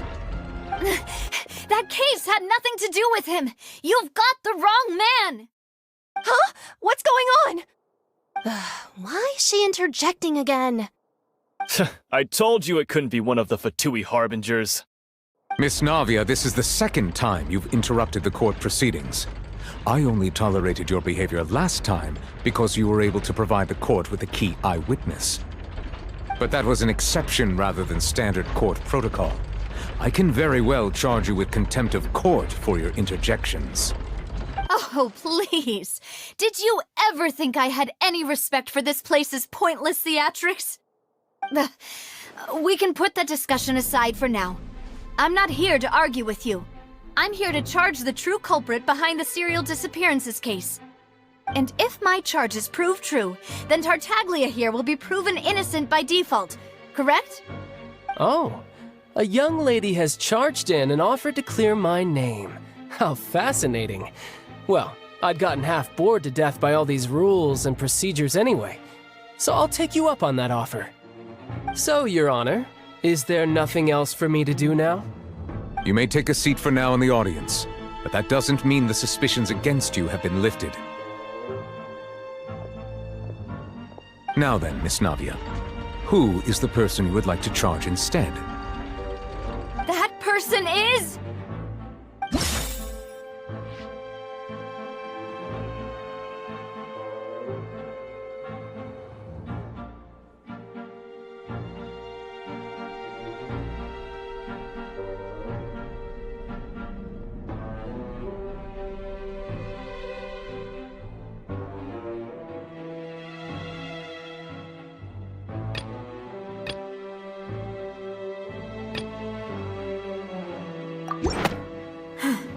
Something's not right.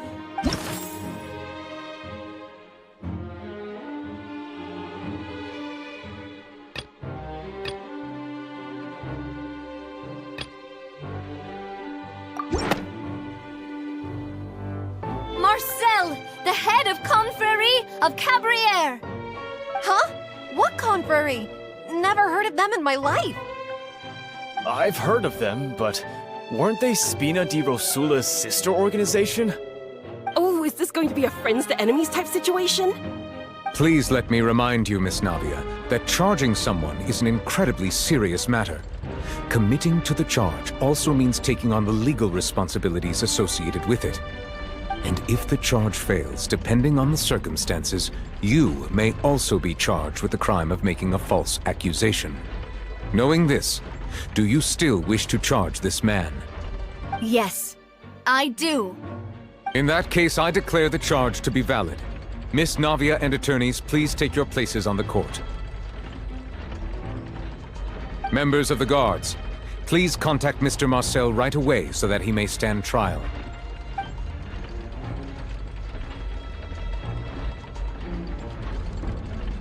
Mr. Marcel, you will not require an attorney. Is that correct? Apologies. It all just happened so quickly. I still haven't figured out what's going on. I think an attorney won't be necessary. This is probably just a misunderstanding between me and Navia. Very well. In that case, since both sides have now arrived, Miss Navia, please present your charges. I would like to take everyone back to 3 years ago, to the case of Callus the Unfaithful. Only through elucidating what really happened in that case can we connect all the dots for the serial disappearances case. Navia, do you really think that I was the one who killed your father? Come on, why would I do that? Callus was my benefactor, and remember both you and I only ran to the scene when we heard the sound of a gun. If that's enough to make me a suspect, wouldn't that make everyone at that banquet a suspect as well? I think there's no point in getting into the specifics right now. The audience doesn't even have the big picture yet. Even I'm struggling to remember some details of that case. Exactly correct, Your Honor. I must refresh everyone's memory about that case before I can explain my charge and reasoning. I see. In which case, I will recount the findings about that case as originally recorded by Maison Gardiennage.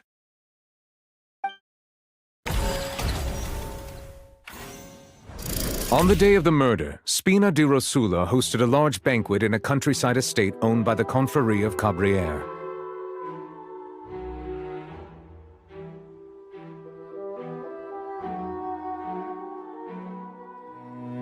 During the banquet, all attending guests heard 2 gunshots from the courtyard.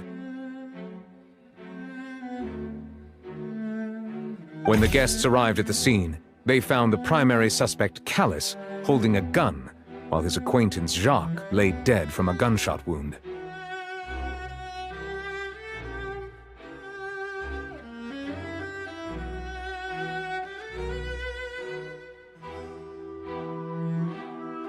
The guards' investigation did not recover any other firearms from the scene. As a result, they concluded that the suspect's first shot must have missed, while the second must have taken Jacques' life.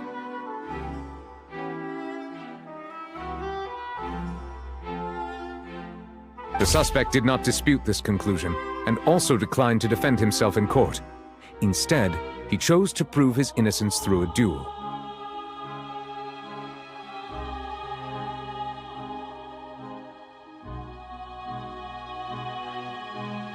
Callus was defeated by champion duelist Clarande in the ensuing duel, and soon succumbed to the injuries.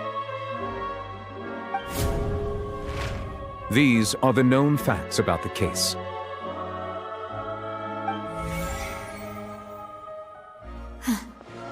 The one with the motive to kill was Jacques, not my father. And even so, Jacques still had no reason to pull the trigger. In truth, the third person shot Jacques first, and was shot in turn by my father when my father seized the gun from him. After that, the true culprit turned the third person into water, erasing all traces of him from the scene. Thank you for the summary, Your Honor. Of course, the guard's conclusion appeared quite sensible to us at the time. However, we should revisit the case now that we've gained new information about the abilities of water from the primordial sea.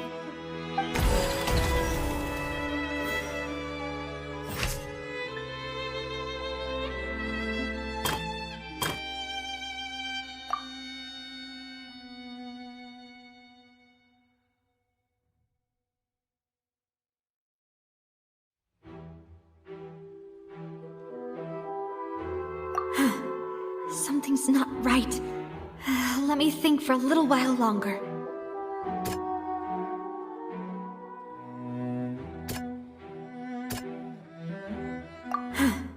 Something's not right.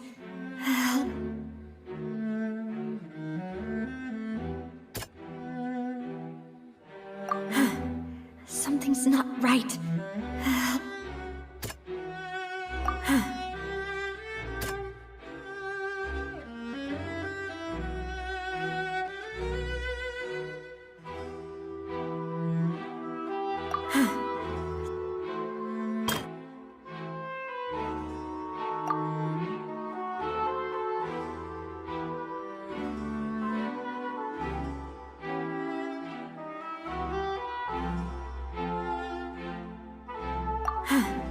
Something...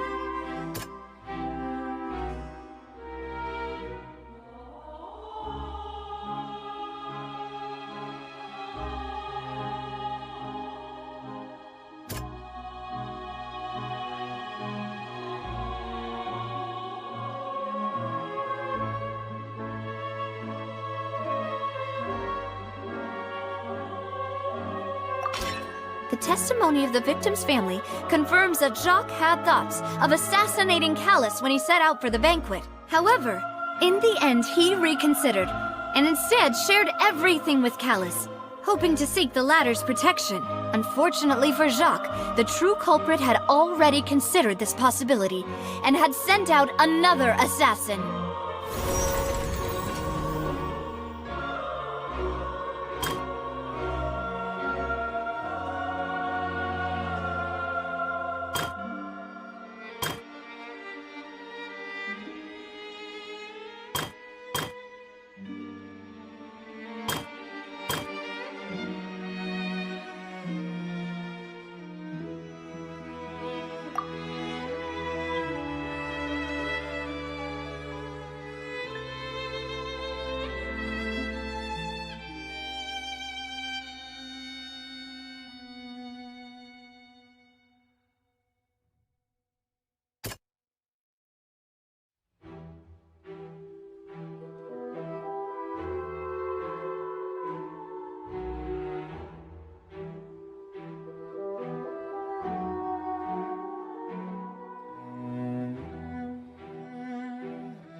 This assassin first shot Jacques, then turned to shoot Callus, only for Callus to wrestle the gun from him and kill him instead.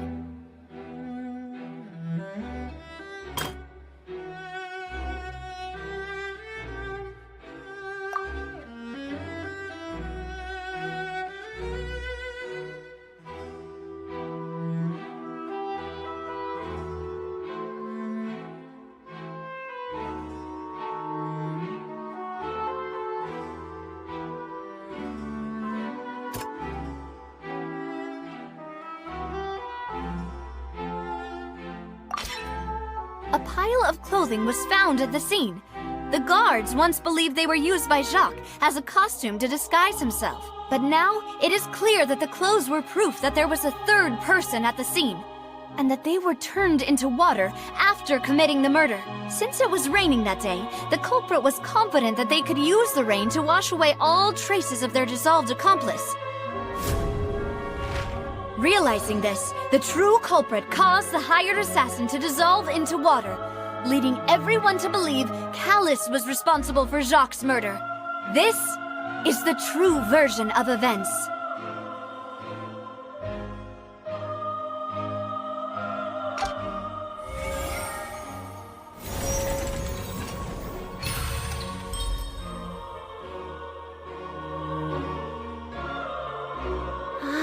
That's what happened.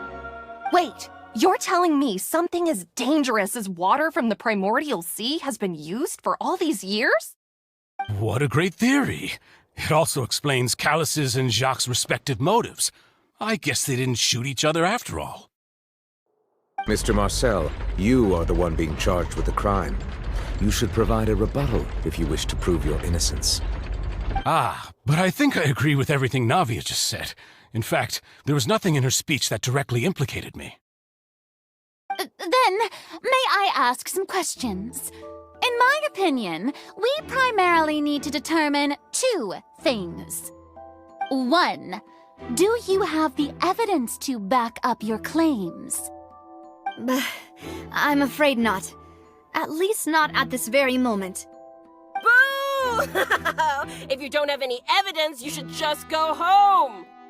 I may not have the evidence with me, but I know where I could go to collect it. If we look up the deserted clothes against a record of people who went missing around the same time, we should be able to find a match. Considering the serial disappearances case, the guards probably kept careful records of all missing persons from around that time, regardless of age or gender. That makes sense to me. Monsieur Neuvillette, I would consider this to be a reasonable investigative direction.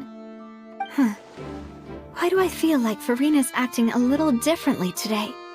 Maybe she's scared of embarrassing herself again? Alternatively, she's become more diligent after charging an innocent citizen in the last trial.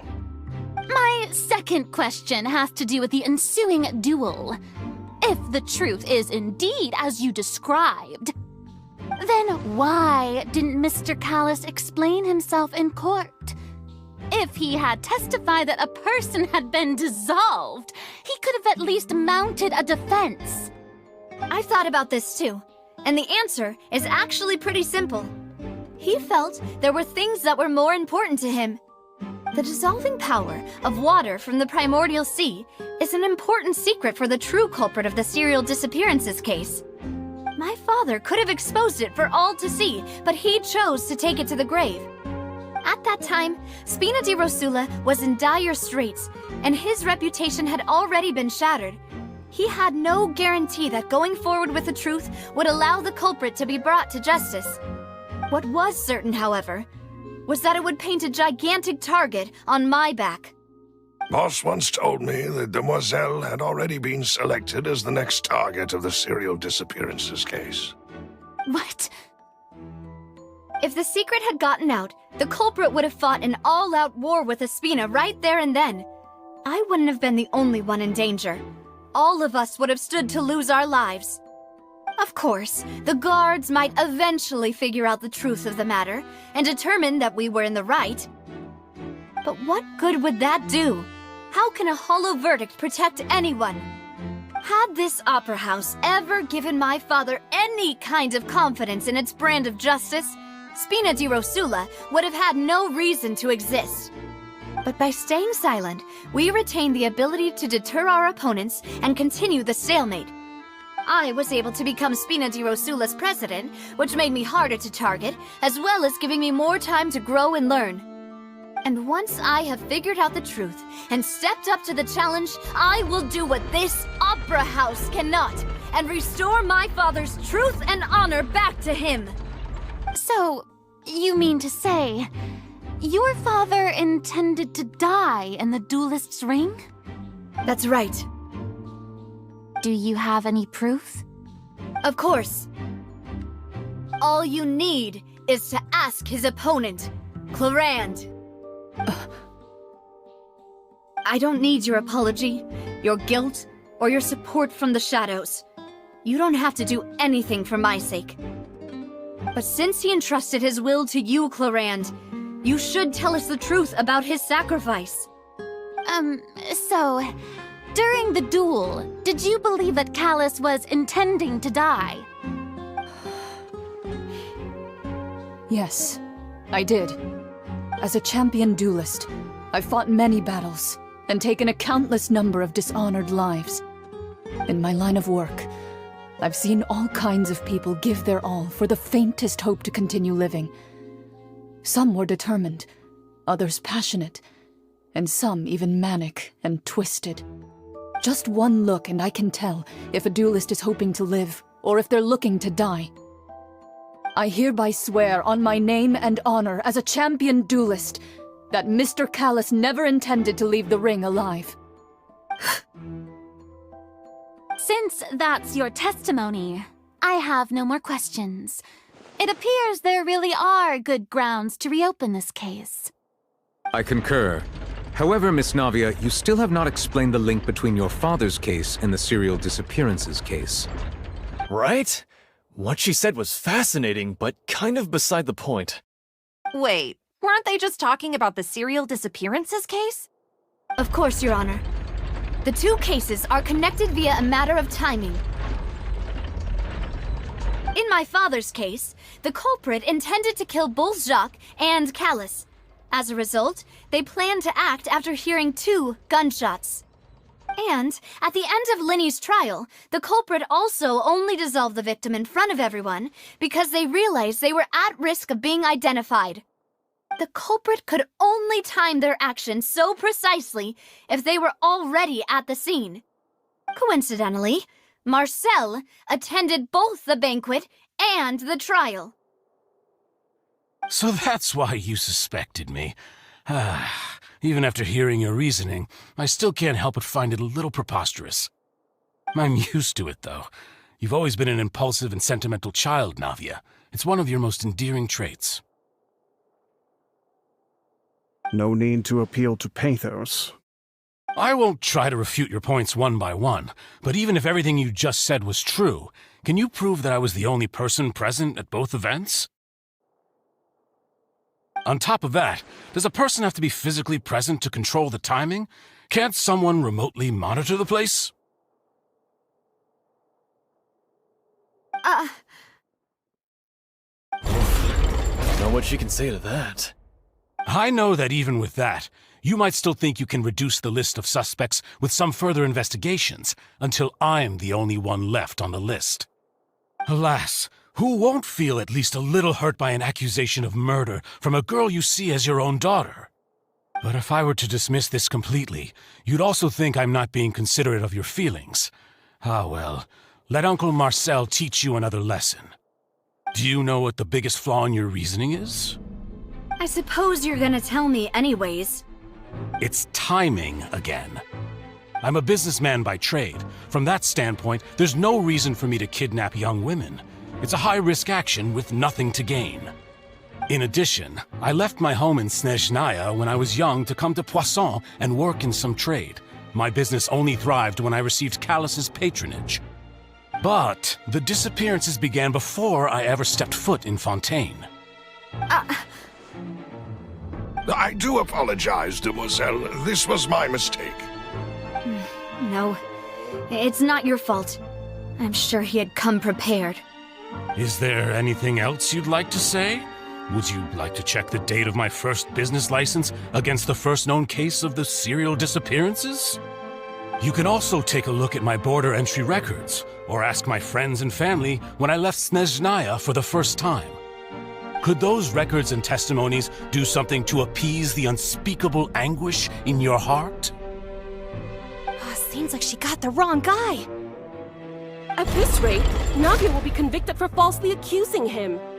I think you've done a superb job of dissecting your father's feelings as he neared the end of his life. But aren't you going against all of his wishes and expectations right now? He wished for you to become more rational, collected, and conscientious, instead of dwelling only on your own feelings. Once you've learned to be more considerate of others' feelings, and to stop rushing headlong into things, you'd have met most of his expectations. This isn't just about me, and it never has been. The biggest difference between me and the rest of the victims is that I still have the ability to search for the truth, while that same agency has long been taken from them. The people whose families were destroyed by synth abuse, the people who lost their loved ones to the serial disappearances, and the people who suffered tragic ends due to their sense of justice.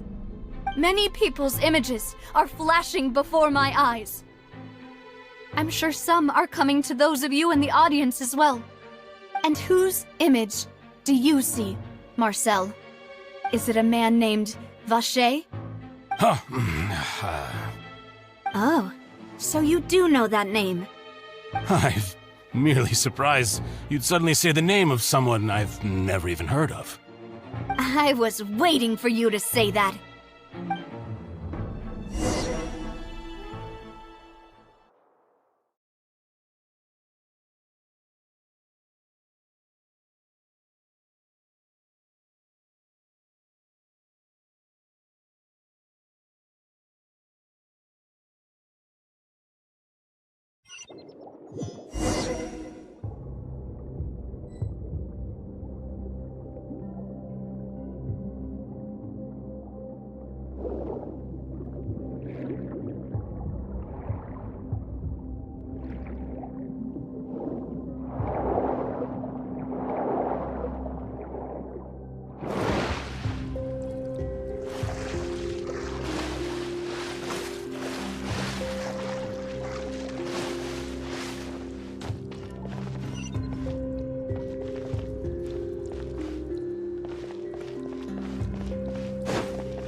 Illusion shattered! Everyone hold hands! Windblade!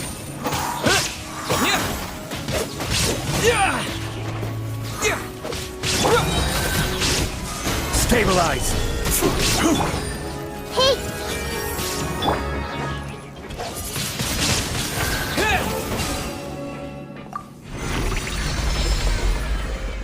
Whoa! The floor is going up! Is it because of this mechanism in the middle? That guy really prepared a lot of stuff for this place.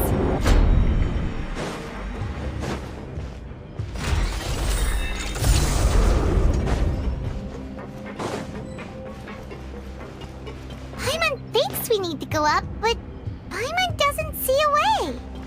Let's take a look around. Maybe we'll find a hidden mechanism that'll show us the way up.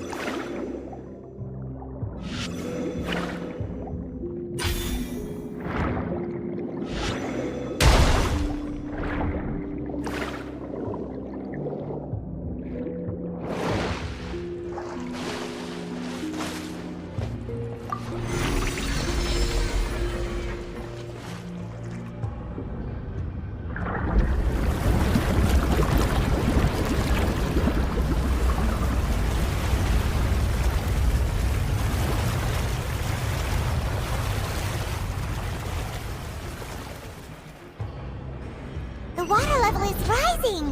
Now we can swim to the top! But this is still a ways away from where we need to go.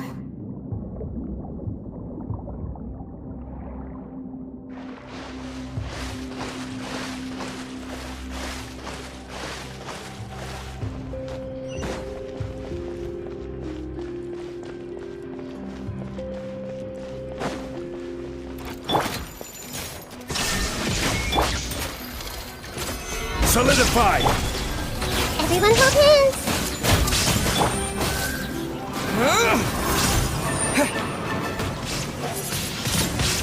Windblade!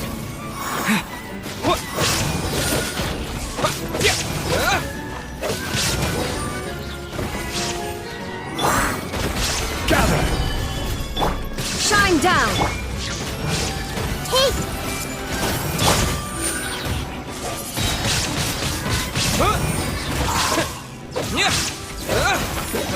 Disappear!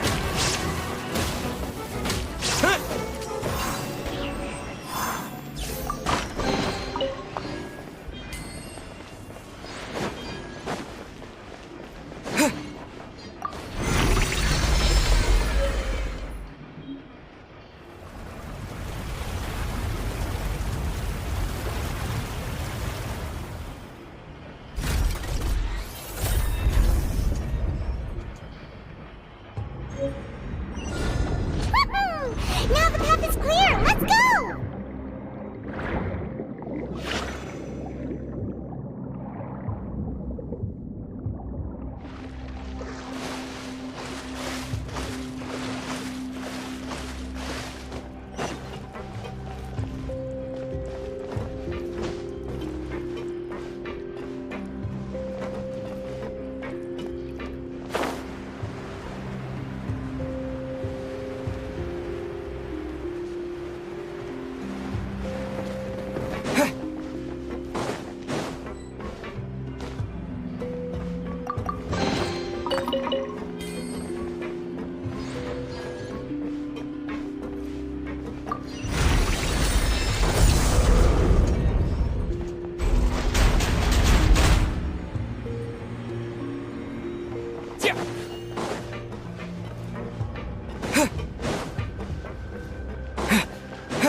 escape! Stabilize! I see everything!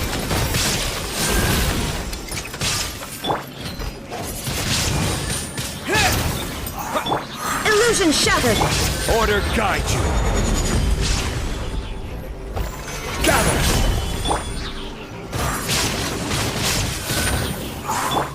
Shine down!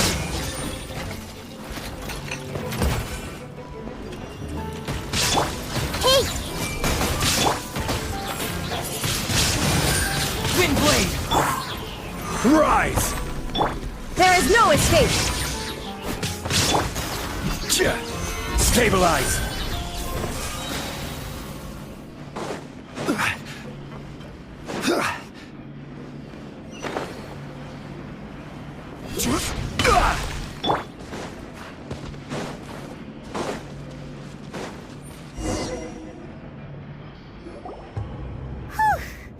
After all that, we finally made it to the innermost sanctum. Though, as expected, the mastermind isn't here.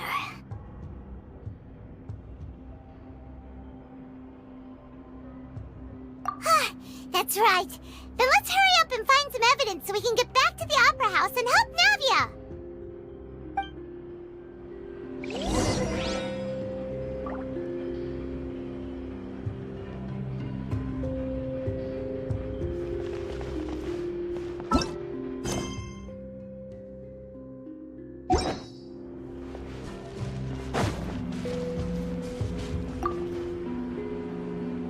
Let's see what's written here. Nothing escapes Detective Paimon's eyes. Callus. Navia's father.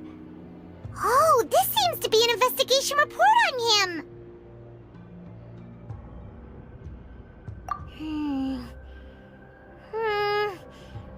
Yep, it's about finding someone to assassinate Jacques and Callus because of a lack of confidence that Jacques himself would go through with it. This should prove the existence of the third person, right?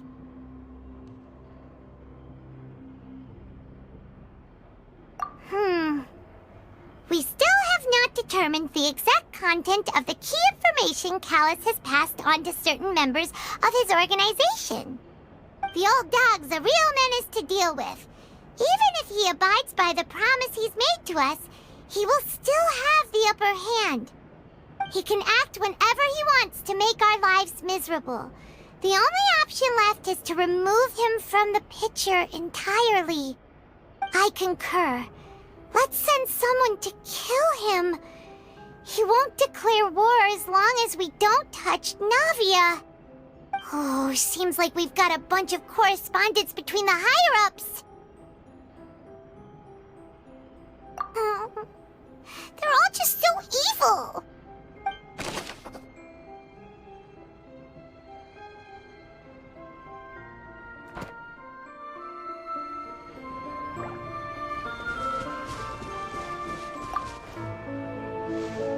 Oh, look!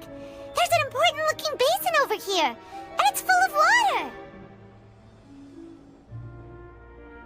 That means this is where they make all the synth, and that special water is the main ingredient.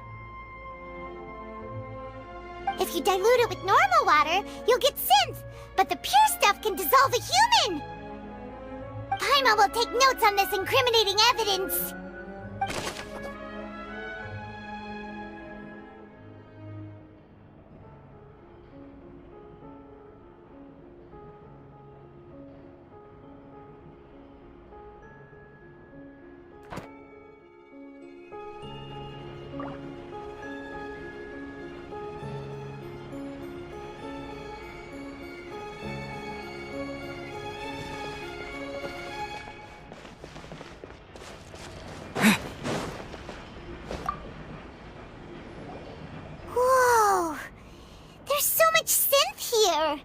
And so many bottles of ingredients that probably just contain the waters of the primordial sea.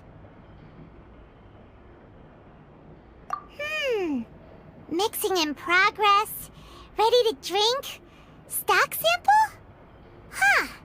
They've also got all the synth pretty clearly labeled. Whoa, there's even fruit-flavored synth? obvious.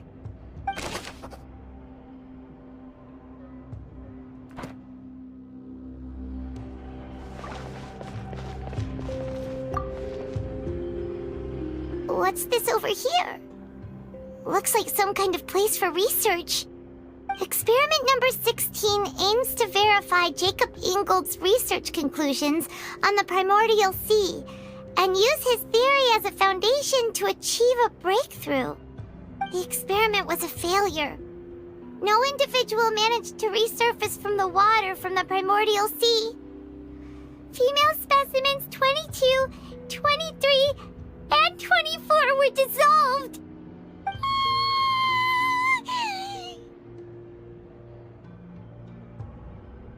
Sorry, Traveler. Paimon will try her best. It's just that Paimon's never read something so scary before.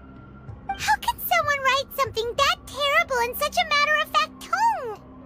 You read the rest. Paimon's too scared to keep going.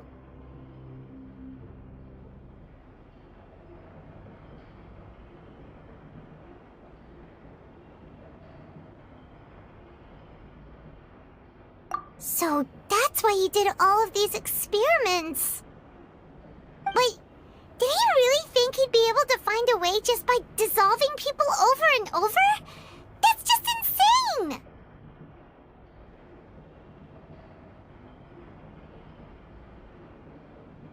Huh? Isn't that the name you heard by the fountain? Paimon thought he was an eyewitness in the serial disappearances case.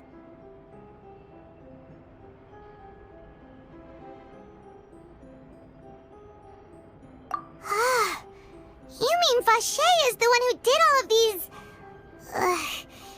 experiments?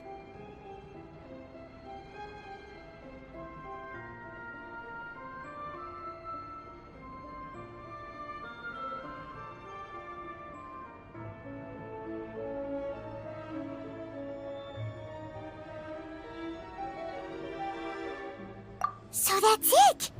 Vache was no victim, but personally took his lover and... No, that's not it either! If that's the case, why would he want people to resurface from the water? In any case, Paimon will write it all down.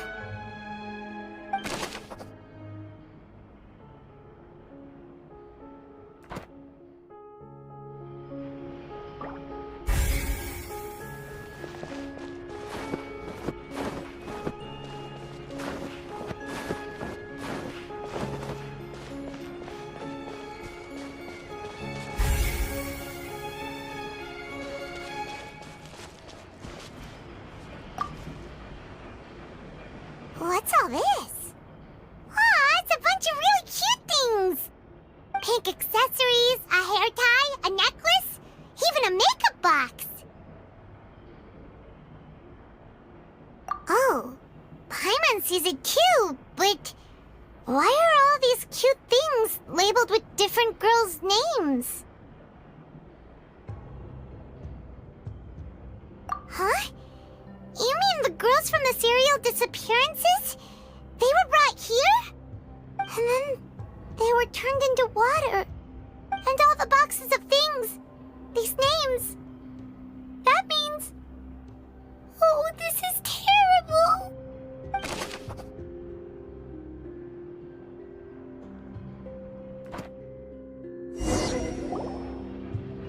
We've looked at almost everything here, and it seems like our theories were spot on, but... Yeah, we haven't found anything that reveals his true identity. No wonder even Nervalette wasn't able to find anything. Whoever it is probably destroyed everything to do with that name a long time ago. That way, even if we bring all this back to the opera, we won't be able to identify the true culprit.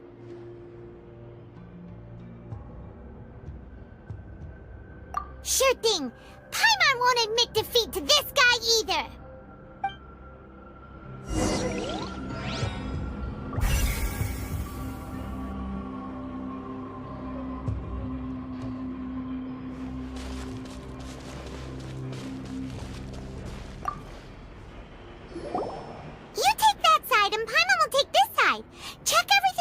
Exactly. We'll find something for sure.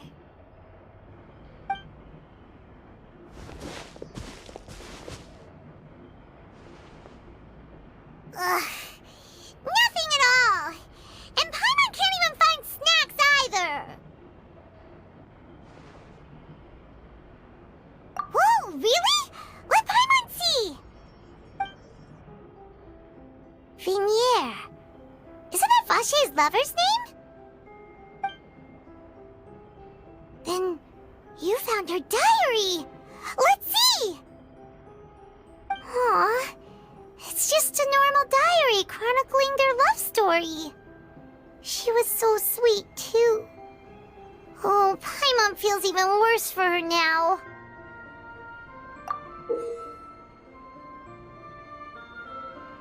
So many! A whole page's worth! But they're all crossed out. Was she unhappy with all of them? The final name she decided on was... Marcel. Wait, but Marcel's pretty old. Has this case been going on for so long that he's Vache and Vinier's grown son?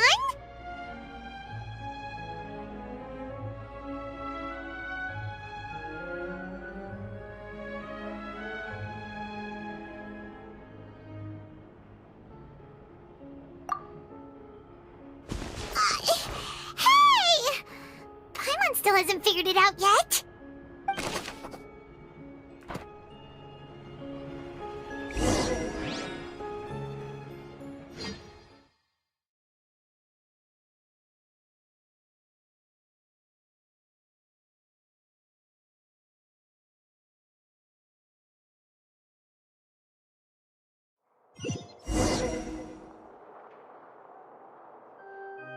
And whose image do you see, Marcel?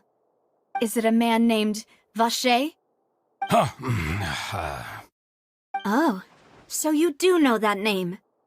I'm merely surprised you'd suddenly say the name of someone I've never even heard of. I was waiting for you to say that. Navia! We're back! As expected of my partner. I just knew you'd return in the nick of time. Just how often do you intend to flout the rules of this court? It's all right, Monsieur Nervalette. Given their confidence, I expect they've found the crucial evidence.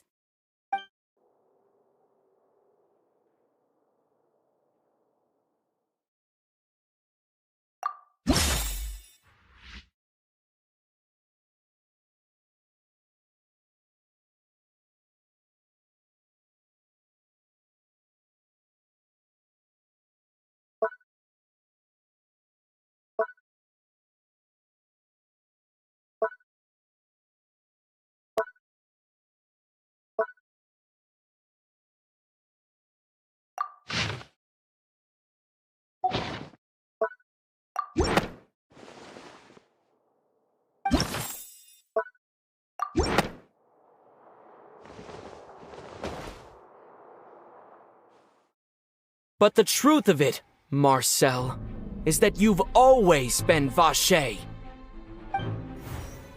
Huh? We've investigated your lair and we already know everything! After your lover, Vinier, was dissolved, you kept abducting young women to experiment on the hopes of bringing her back to you! You even created Marcel as a new identity and destroyed all records of your past as Vache! So that's it. Even the villains in opera performances rarely go that far. And with that, Marcel's motive has now been established. This information regarding your past also dismantles your prior timing defense. Well, Marcel, do you know where you went wrong? You fixated your gaze on the lover that passed away, instead of paying attention to the living people around you. So, you never noticed how we changed, or how we grew as individuals. You also never understood Boss's real expectations for his daughter. Or our determination to see things through. Your determination. Mr. Marcel, please speak up now if you would like to defend yourself. Otherwise, the trial will move on to the next stage. Do you really think I wanted to do any of this? Pay attention to you? What for? Have you ever paid attention to me? Ever empathized with my pain? Ever known how it feels to watch the love of your life dissolve right in front of your eyes? No one helped me. No one even believed me. All those decades ago, even the officers from the Maison Gardiennage were laughing at me. They said there's no way a human being can turn into water. So I must have gone mad from grief. Vignier's death was brushed away by all of you as if it didn't matter at all. Well, now you know, don't you? Ha! Well, it's too late now. All those who were dissolved are gone forever. You only have yourselves to blame. You set up this ornate opera house in pursuit of your so-called justice, your beloved drama, while turning a blind eye to the suffering of the people. Vignier is dead. We promised each other that we would always be together. Wherever she goes, I will follow. But I'm not from this blasted place, so I can't be dissolved, no matter what I do. Hey, is that water from the primordial sea that he's drinking? I can't dissolve! Can't dissolve! Can't dissolve! Do you all see? I can't go! I can't follow! So if I can't go where she is, what choice do I have but to try to bring her back? I did all of that, and in the end, that accursed Callus still got the better of me. I spent my entire life living on pins and needles, only to get stabbed by his idiot daughter at the very end. The suspect is exhibiting signs of mental distress. Guards, please restrain him. Don't touch me! Don't anybody come near me! I still need to save Vignier. A promise. We made a promise. Vignier. Vignier! Please, Vignier, don't think badly of me. All I want to do is fulfill our promise. At this point, the verdict of this trial is clear. With Mr. Marcel's conviction, the charges against Mr. Tartaglia no longer have any basis. Fine by me. I was in a bad mood, but after a show like that, I'm actually feeling pretty good. Traveler, please submit all the evidence you have collected to the guards, so that I might review and summarize the truth behind the serial disappearances case. The man now known as Marcel was originally named Vacher and worked as an adventurer with his partner and lover Vignier. During an underwater expedition, Vignier accidentally came into contact with water from the primordial sea and was dissolved in front of Vacher as a result. Vacher learned of the primordial water's existence through the work of others and began to kidnap young women for research, with the goal of discovering a method to restore Vignier back to life. To cover his tracks, he invented the new alias of Marcel and began to operate a business in Poisson. During the course of his research, Vacher discovered that a diluted concoction of water from the primordial sea can induce feelings of euphoria, and began to manufacture and market synth. However, as he accumulated wealth to fund his continued research and expanded the scope, he came into conflict with Spina di Rosula. After exchanging blows with Spina di Rosula for many years, Vacher decided to assassinate their president Callus at a banquet. Although the assassination did not go as Vacher expected, he was able to turn Callus into the murder suspect by dissolving the assassin he sent to the scene. And just recently, Vacher attempted to frame Linny as the culprit of the serial disappearances case, using a similar method. However, his attempt to frame Linny failed, and the power of water from the primordial sea became public knowledge. This case also exposed enough of Vacher's machinations that he was eventually successfully charged in court. Thus concludes the enigmatic history of the serial disappearances case, with the truth revealed to all.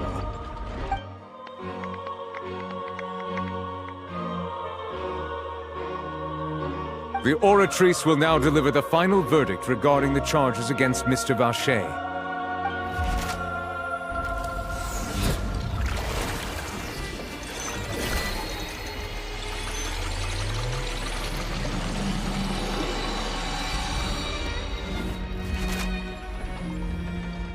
According to the judgment of the Oratrice Mécanique d'Analyse Cardinale, Mr. Vacher is guilty. Guards! Take Vacher away. Good. It's what he deserves. With that, the serial disappearances case is over now. We really just witnessed history. Who would have thought the true culprit would be such a polite and well-spoken guy? Yippee! We helped Navia bring the bad guy to justice! He's hurt so many innocent people and now he's finally getting what he deserves. Huh? Are you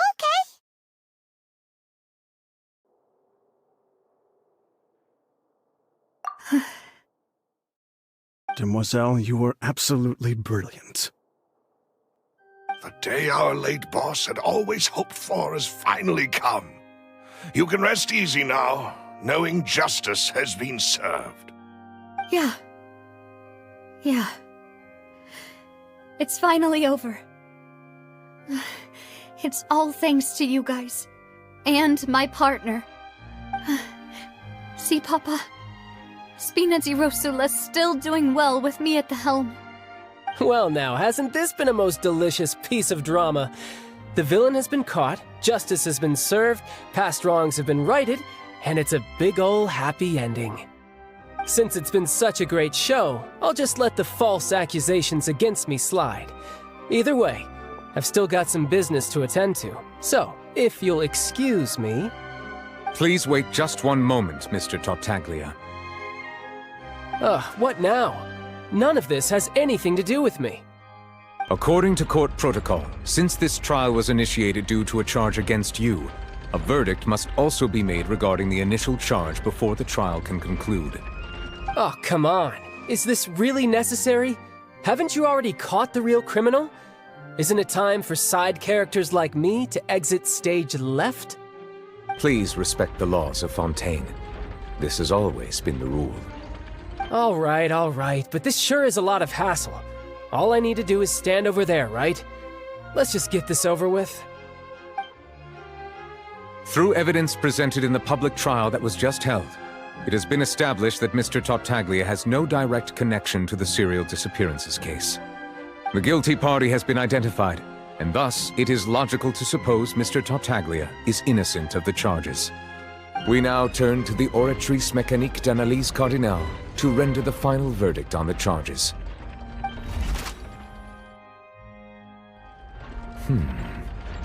According to the judgment of the Oratrice Mécanique d'Analyse Cardinale, Mr. Tartaglia is guilty. What? Hey! That's not funny! Didn't you just say I'm supposed to be innocent? What's with this verdict? Is your justice machine malfunctioning? Huh? This has never happened before. The Oratrice actually returned a different verdict from the Chief Justice. I mean, have you ever heard of an innocent Fatui Harbinger? Do you think the Oratrice might have just convicted him on general principle? But weren't the charges about the serial disappearances case? No matter what else he's guilty of, it shouldn't affect the verdict in this case, right?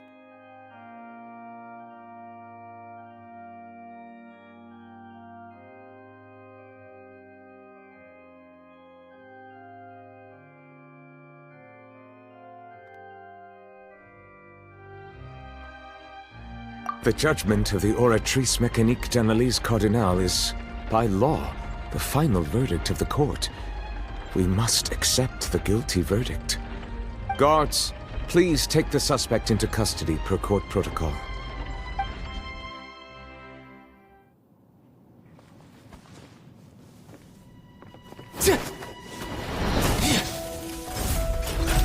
So this is how justice is done in Fontaine. What a joke. You've got your rules. Well, I've got mine too!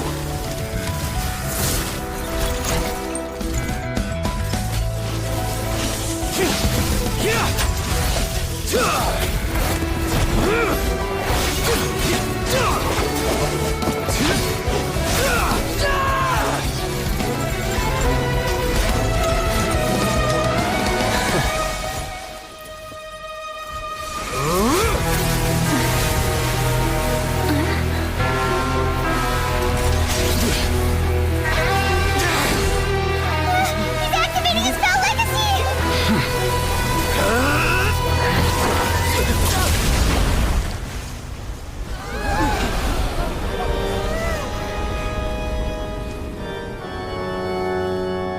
I am sorry.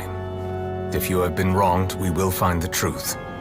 But the rules of the court must be upheld.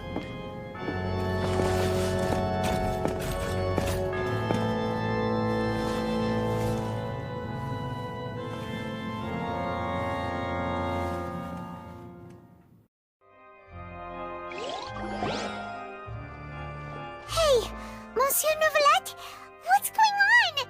Shouldn't they have been cleared already? Apologies. This is also the first time I've encountered such a situation. However, according to the rules established at the conception of Fontaine's court system, the Oratrice's judgment is the final verdict of the court. All I do is follow court procedure. As for why the Oratrice arrived at the conclusion it did, you should probably ask someone more knowledgeable than me.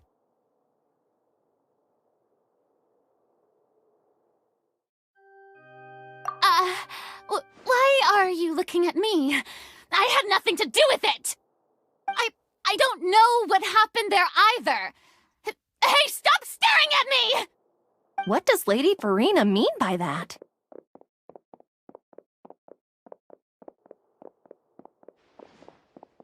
She says she has no idea either? But that's impossible. Didn't she create the Oratrice herself? Yeah, so are the verdicts reliable or not? Can results like this really be called justice?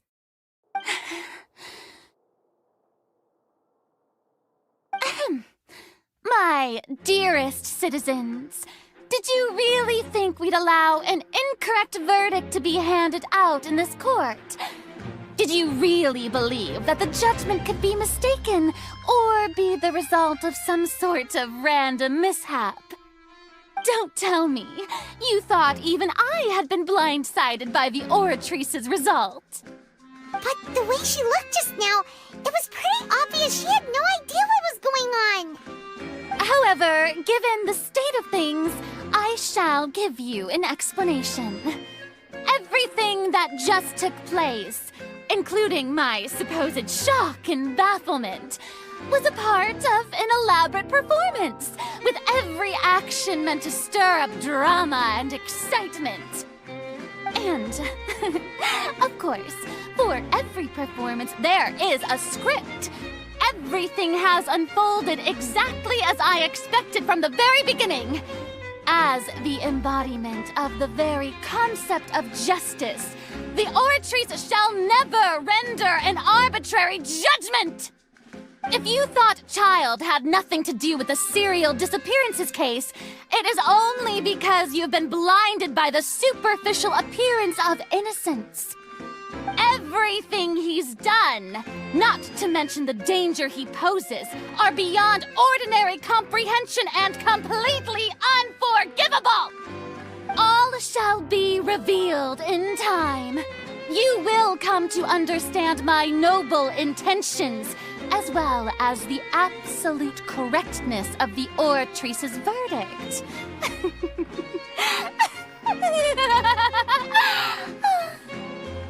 Now, having said that, although I hate to leave things hanging in suspense, it is now time for this performance to end. As the lead actress, I shall be the first to take my leave. Toodaloo! So she chose to make her escape after all, did she? So you're saying we shouldn't put much stock into what she just said? She probably just put on that performance to save face. As for the truth, it's unlikely that she actually has any idea. However, please be assured that I will continue to investigate this case in a personal capacity. Just as I promised, if the judgment has been incorrect, we will do our utmost to clear his name. All right. Even though we feel pretty badly for him, we'll take your word for it for now. After all, he's done plenty of bad stuff, so he should have known he'd go to prison someday, right?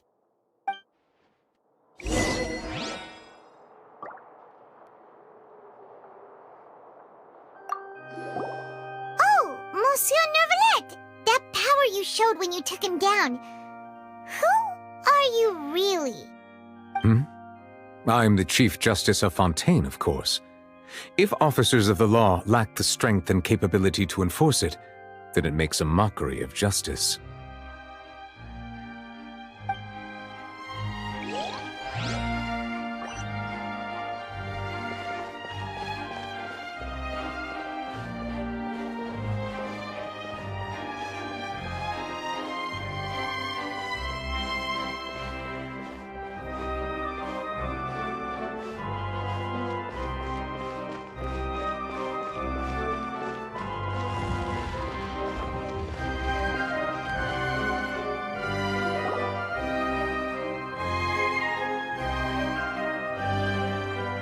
Hey, what are you doing? Quick, stop him! Traveler! Hey! Traveler! Marcel! What are you doing over here? Stop resisting arrest! Cease, or we'll add another charge to the list! No, wait! I just want to ask the Traveler something. I'm not looking to run away. Please, just let me ask this one small thing. Go on. Thank you. I was being led away when I finally realized something. Where did you first hear the name Vacher? I erased all records of that name. So, unless... Are you still trying to prove your innocence? Give it up. You've already been convicted.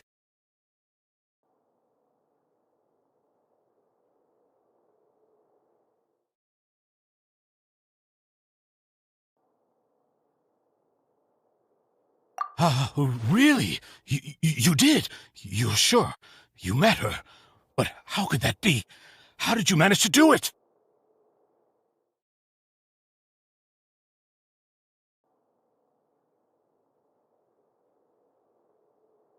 The Fountain of Lucine? Then she's been so close to me all along. And I just never... Please give me a chance to talk to her again. Just let the Traveler take me to the fountain to see her one last time. This is the last request I'll ever make in my life. You can do whatever you want to me afterwards. I don't care. What? Give an inch and you want to take a mile? Do you think serial killers get to make requests like that? Paimon agrees. Why should we give him what he wants when he's only done a ton of super terrible things? This request, is it worth as much to you as your life? Of course! Wait, no. It's worth even more than my life. Humans. Will they betray the instinct to live just to satisfy spiritual needs? Very well. I will grant your request. Your Honor, I fear that... I will go with him. You do not need to worry about any escape. In that case, I shall leave him in your most capable hands, Chief Justice. Thank you, Your Honor.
Is this the place?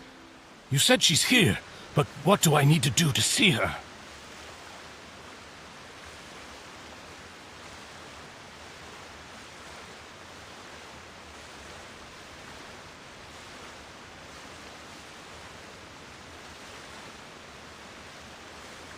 Yeah, and even Paimon could hear her after drinking that thing. Didn't you just drink a lot of it on the stage as well? Oh, in that case... Vache! Ah! Yes, that's it! So you heard it too! Vinier, it's me! It's me, Vache! Vache? Vache! I'm here! I'm here! Where are you, Vinier? I'm coming for you. I'm finally here for you. Hey, wait! Be careful! Hey, wait!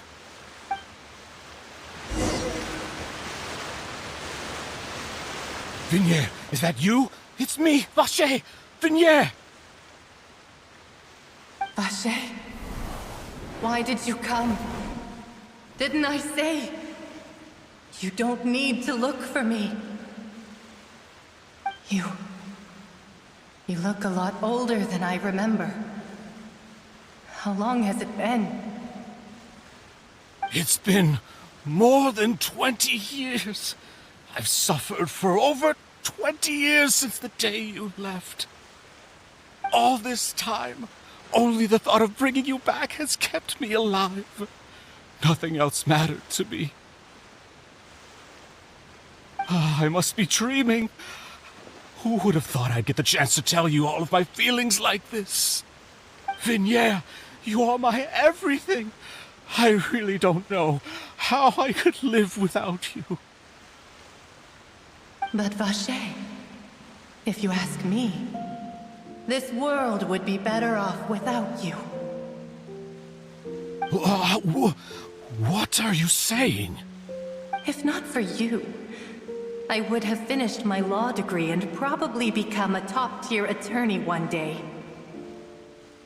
If not for you, I would have continued to pursue my love of the arts, and my works would have been displayed in the Palais Mermonia itself. If not for you, I would at least have been able to take care of my mother. And she would not have grown old and died alone, with nothing but the tears on her cheeks. It's all because of your selfishness, Vache. It's all because of you.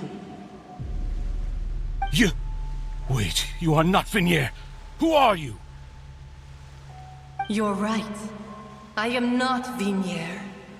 I am the sacrifices. Every woman who died by your hand, as our bodies dissolved, our consciousnesses flowed back to the primordial sea. Our thoughts circulated endlessly within the primordial sea, and we were no longer individuals, but we became one, just as streams of water come together in the sea. I'm Cressy. I'm Lemony. I'm Azine. The only one I am not is Vinier. Why? But then, where is Vinier? She doesn't want to see you anymore. Every tendril of her consciousness is avoiding you. This is what you get for your selfishness. Your selfishness robbed us of our lives and our futures. You said time and time again that you'd do any and everything for her. But did you ever consider whether she'd want to see you do the things that you did? If she would despise you for what you became?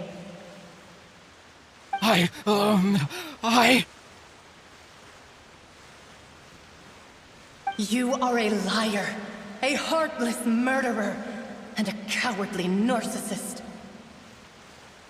The only thing you are not is Vinier's beloved. From the moment your first victim died and her consciousness merged with Vinier's, she has had nothing but pure hatred for you.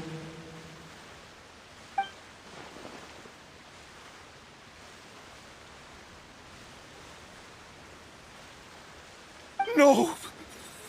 Yeah! She can't hate me. Let me see her, please! Have mercy! You still don't understand. When I said don't look for me, that came from the real Vignier. She really doesn't want to see you anymore. But on top of that, she also said that because it's her final drop of pity for you. She said that because she knew that if you did come here, we will show no mercy to you. Vache. Vache? Vache. Vache. Vache. Vache. Drown.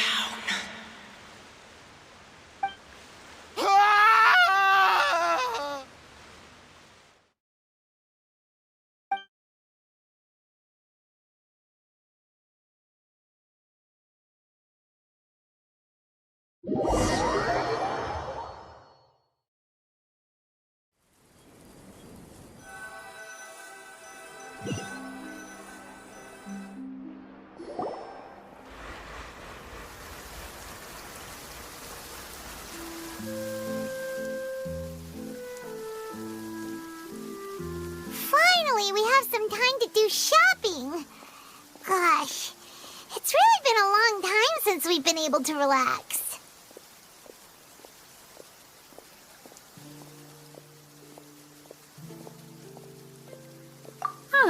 Well met, partner. I knew something great was going to happen when I woke up in such a good mood today. Even this weather can't put a damper on the demoiselle's mood. It's a pleasure to see you both again.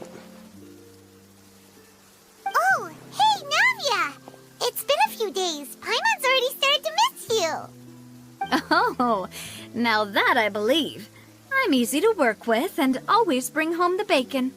Who wouldn't treasure having a partner like me? Sounds like you're really enjoying life these days, Navia. What have you been busy with since the trial? It's just been one thing after the other. I've been making non-stop trips between Poisson and the court since then.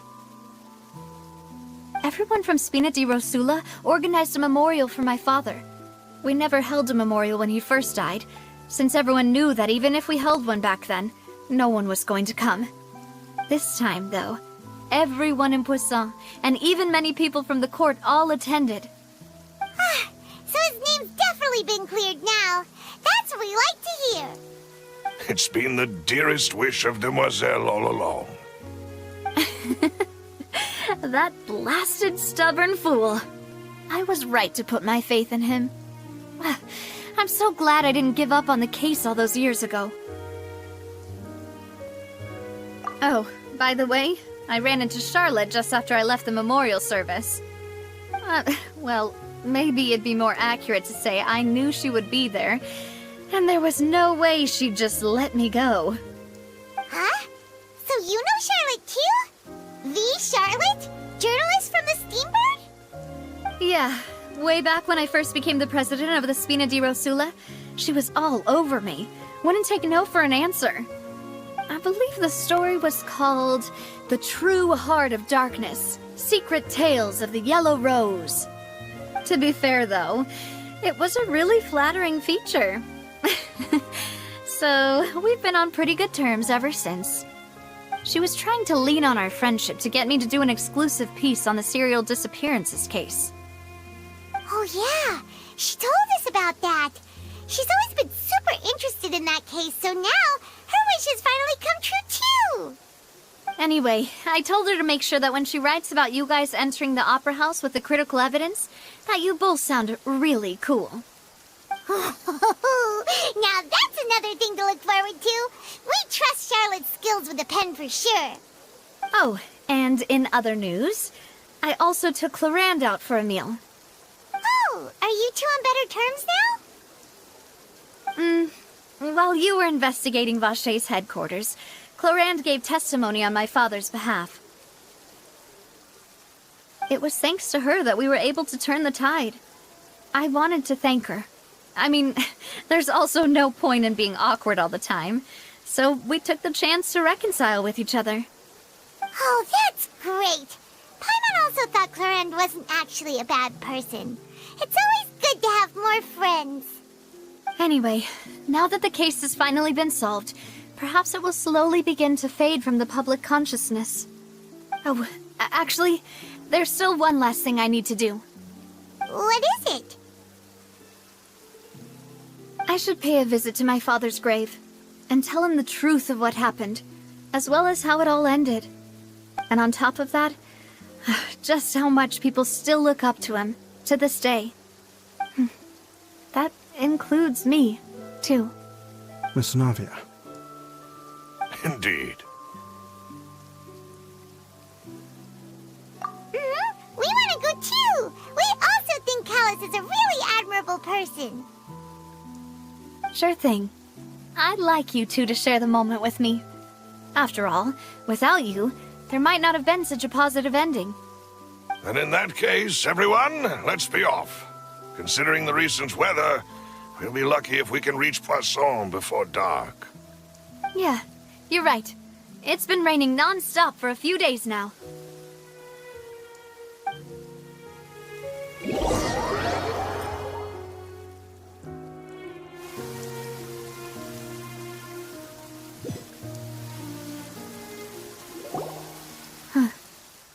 This is where my father's grave is.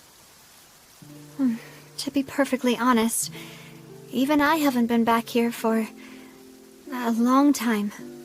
Huh? There's someone there already. Wait. That figure. It can't be... Isn't that Neuvillette? Why would the Chief Justice be here? Huh? Navia?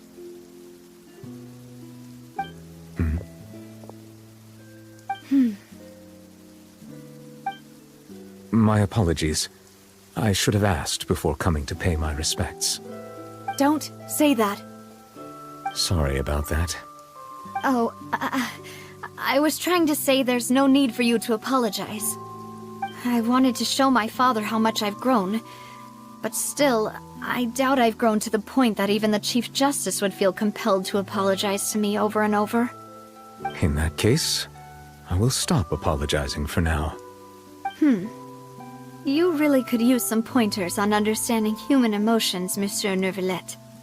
In any case, why did you come to Poisson? Well, ever since that day, I've been turning a question over and over in my head. Just what is justice anyway? There was once a time when I didn't want to believe that there could be anything more important to humans than life itself. Oh, rather than that, it's probably more truthful to say I didn't believe humans were capable of resisting the most basic instinct of living things. That they could rebel against their own nature, or consider certain things to be more important than their own lives. Which is also why I didn't stop your father from beginning that fateful duel. I believed that a truly innocent man would never throw away his life like that. That there was nothing, should have been nothing more important than one's own continued survival. But Mr. Callus proved me utterly and decisively wrong. If not for his sacrifice, the serial disappearances case would have remained unsolved to this day. Mr. Callus made the choice he did for his daughter, for his associates, and for many people completely unrelated to him. And in the end, from a certain perspective, one could say that he did it all for the sake of justice. A justice that's higher than life itself. So, you asked me why I came here. I just wanted to say my apologies to Mr. Callus in person. I should have noticed all of this much sooner. This regret has filled me with a sadness that has haunted me for days. That high and mighty chair in the Opera Epiclese indeed insulates one from many important things. Spina di Rosula, thank you so much for your hard work and perseverance. I'm sorry for being mad at you before. So you're actually one of those types that's cold on the outside, but pretty thoughtful on the inside, huh? That reminds me of Silver, one of my guys. Sorry about that. Self-expression is not one of my strong suits. Didn't I just say you don't need to apologize? Ah, so Navia and Novelette seem to have made their peace as well. Let's not disturb them for now. We can wait till after they're done.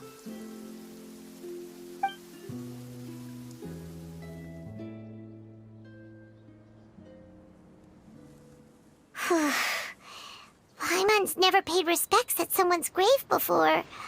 Did Paimon do anything rude there? Huh? Oh, Paimon didn't know that was a thing. But Paimon doesn't know what she would do if she can't fly. Oh no. Paimon hopes Miss Navia won't be too mad. Anyway, Neuvillette is still standing around there. It's not often that we can catch him alone like this, so why don't we go talk to him for a bit? If we can't talk to Lady Farina, we can at least talk to him, right?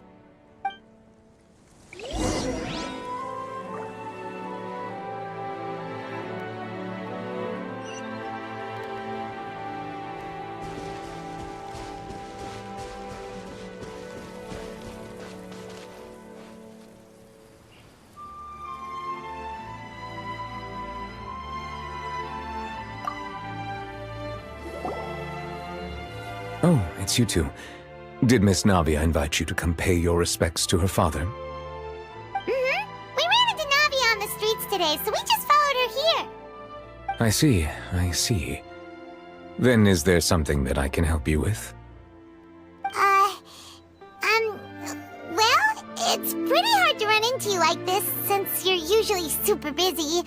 So we figured we could try to ask you a few questions, if that's okay. Please feel free.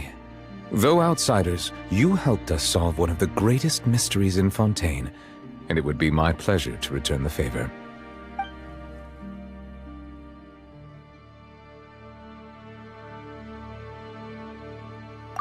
So, at court, the bad guys referred to that special water as water from the primordial sea, but what is it really?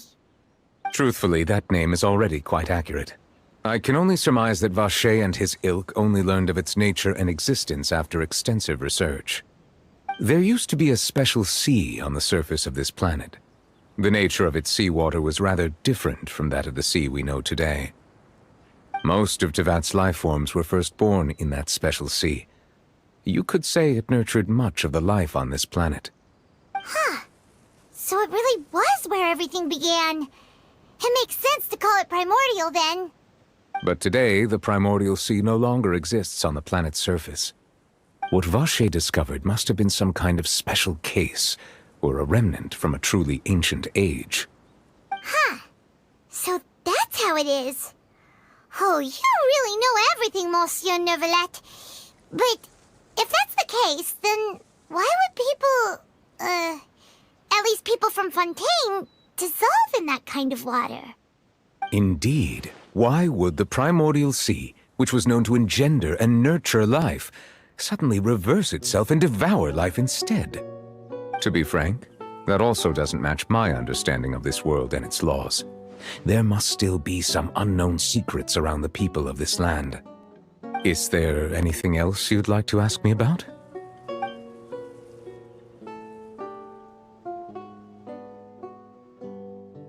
That the sea levels will rise and everyone will be dissolved in water, leaving Farina crying alone on her throne, but the sins of the people will be finally washed away for good. Does that appropriately summarize the version you've heard? That's right! It was Linny that told us back then.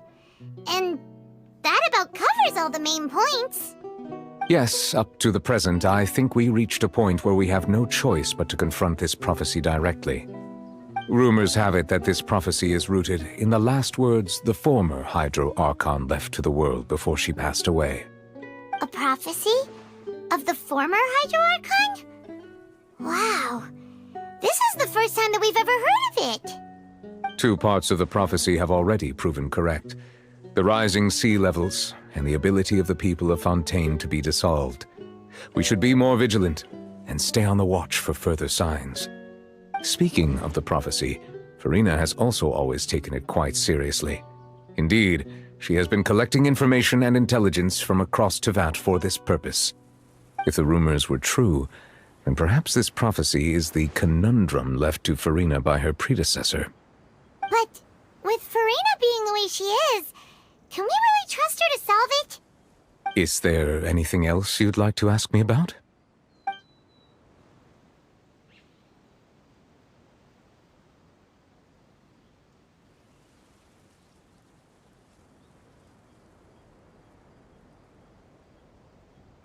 My apologies. My investigation has still not reached its conclusion. However, I still believe the judgment of the Oratrice was not rendered arbitrarily.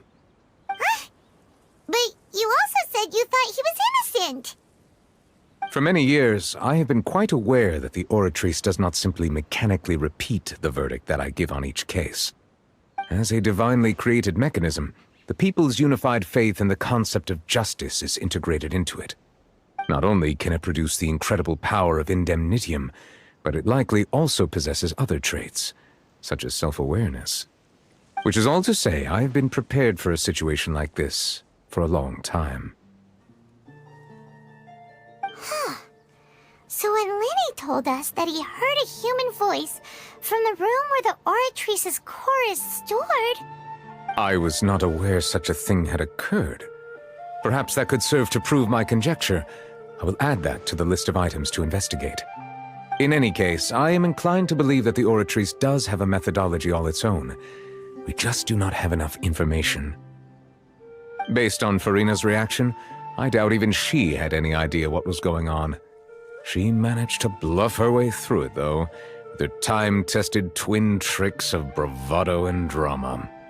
While we do intend to get to the bottom of this, for now, we regret to say that the Fatui Harbinger will just have to bide his time in the fortress of Meripede.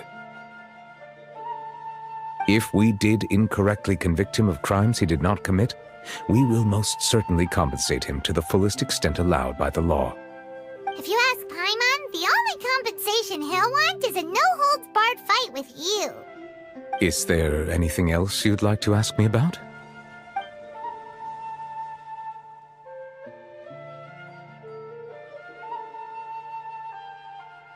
Your sibling, another blonde-haired traveler.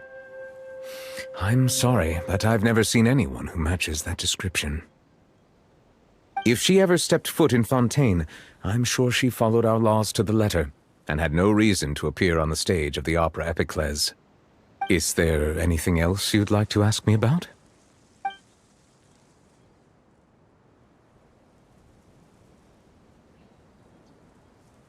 Very well. It was my honor to provide you with what answers I could. I very much enjoyed conversing with you. It will soon be time for me to leave this blissful tranquility behind and return to Palais Memornia. You really are super busy, Monsieur Neuvillette. Paimon thought you only came here to pay your respects today because you had the day off. Crime and villainy do not have the day off, and so justice must work around the clock as well. This is merely the nature of a justice's work. All right, you've got a point. Huh? Paimon just noticed that the rain has stopped.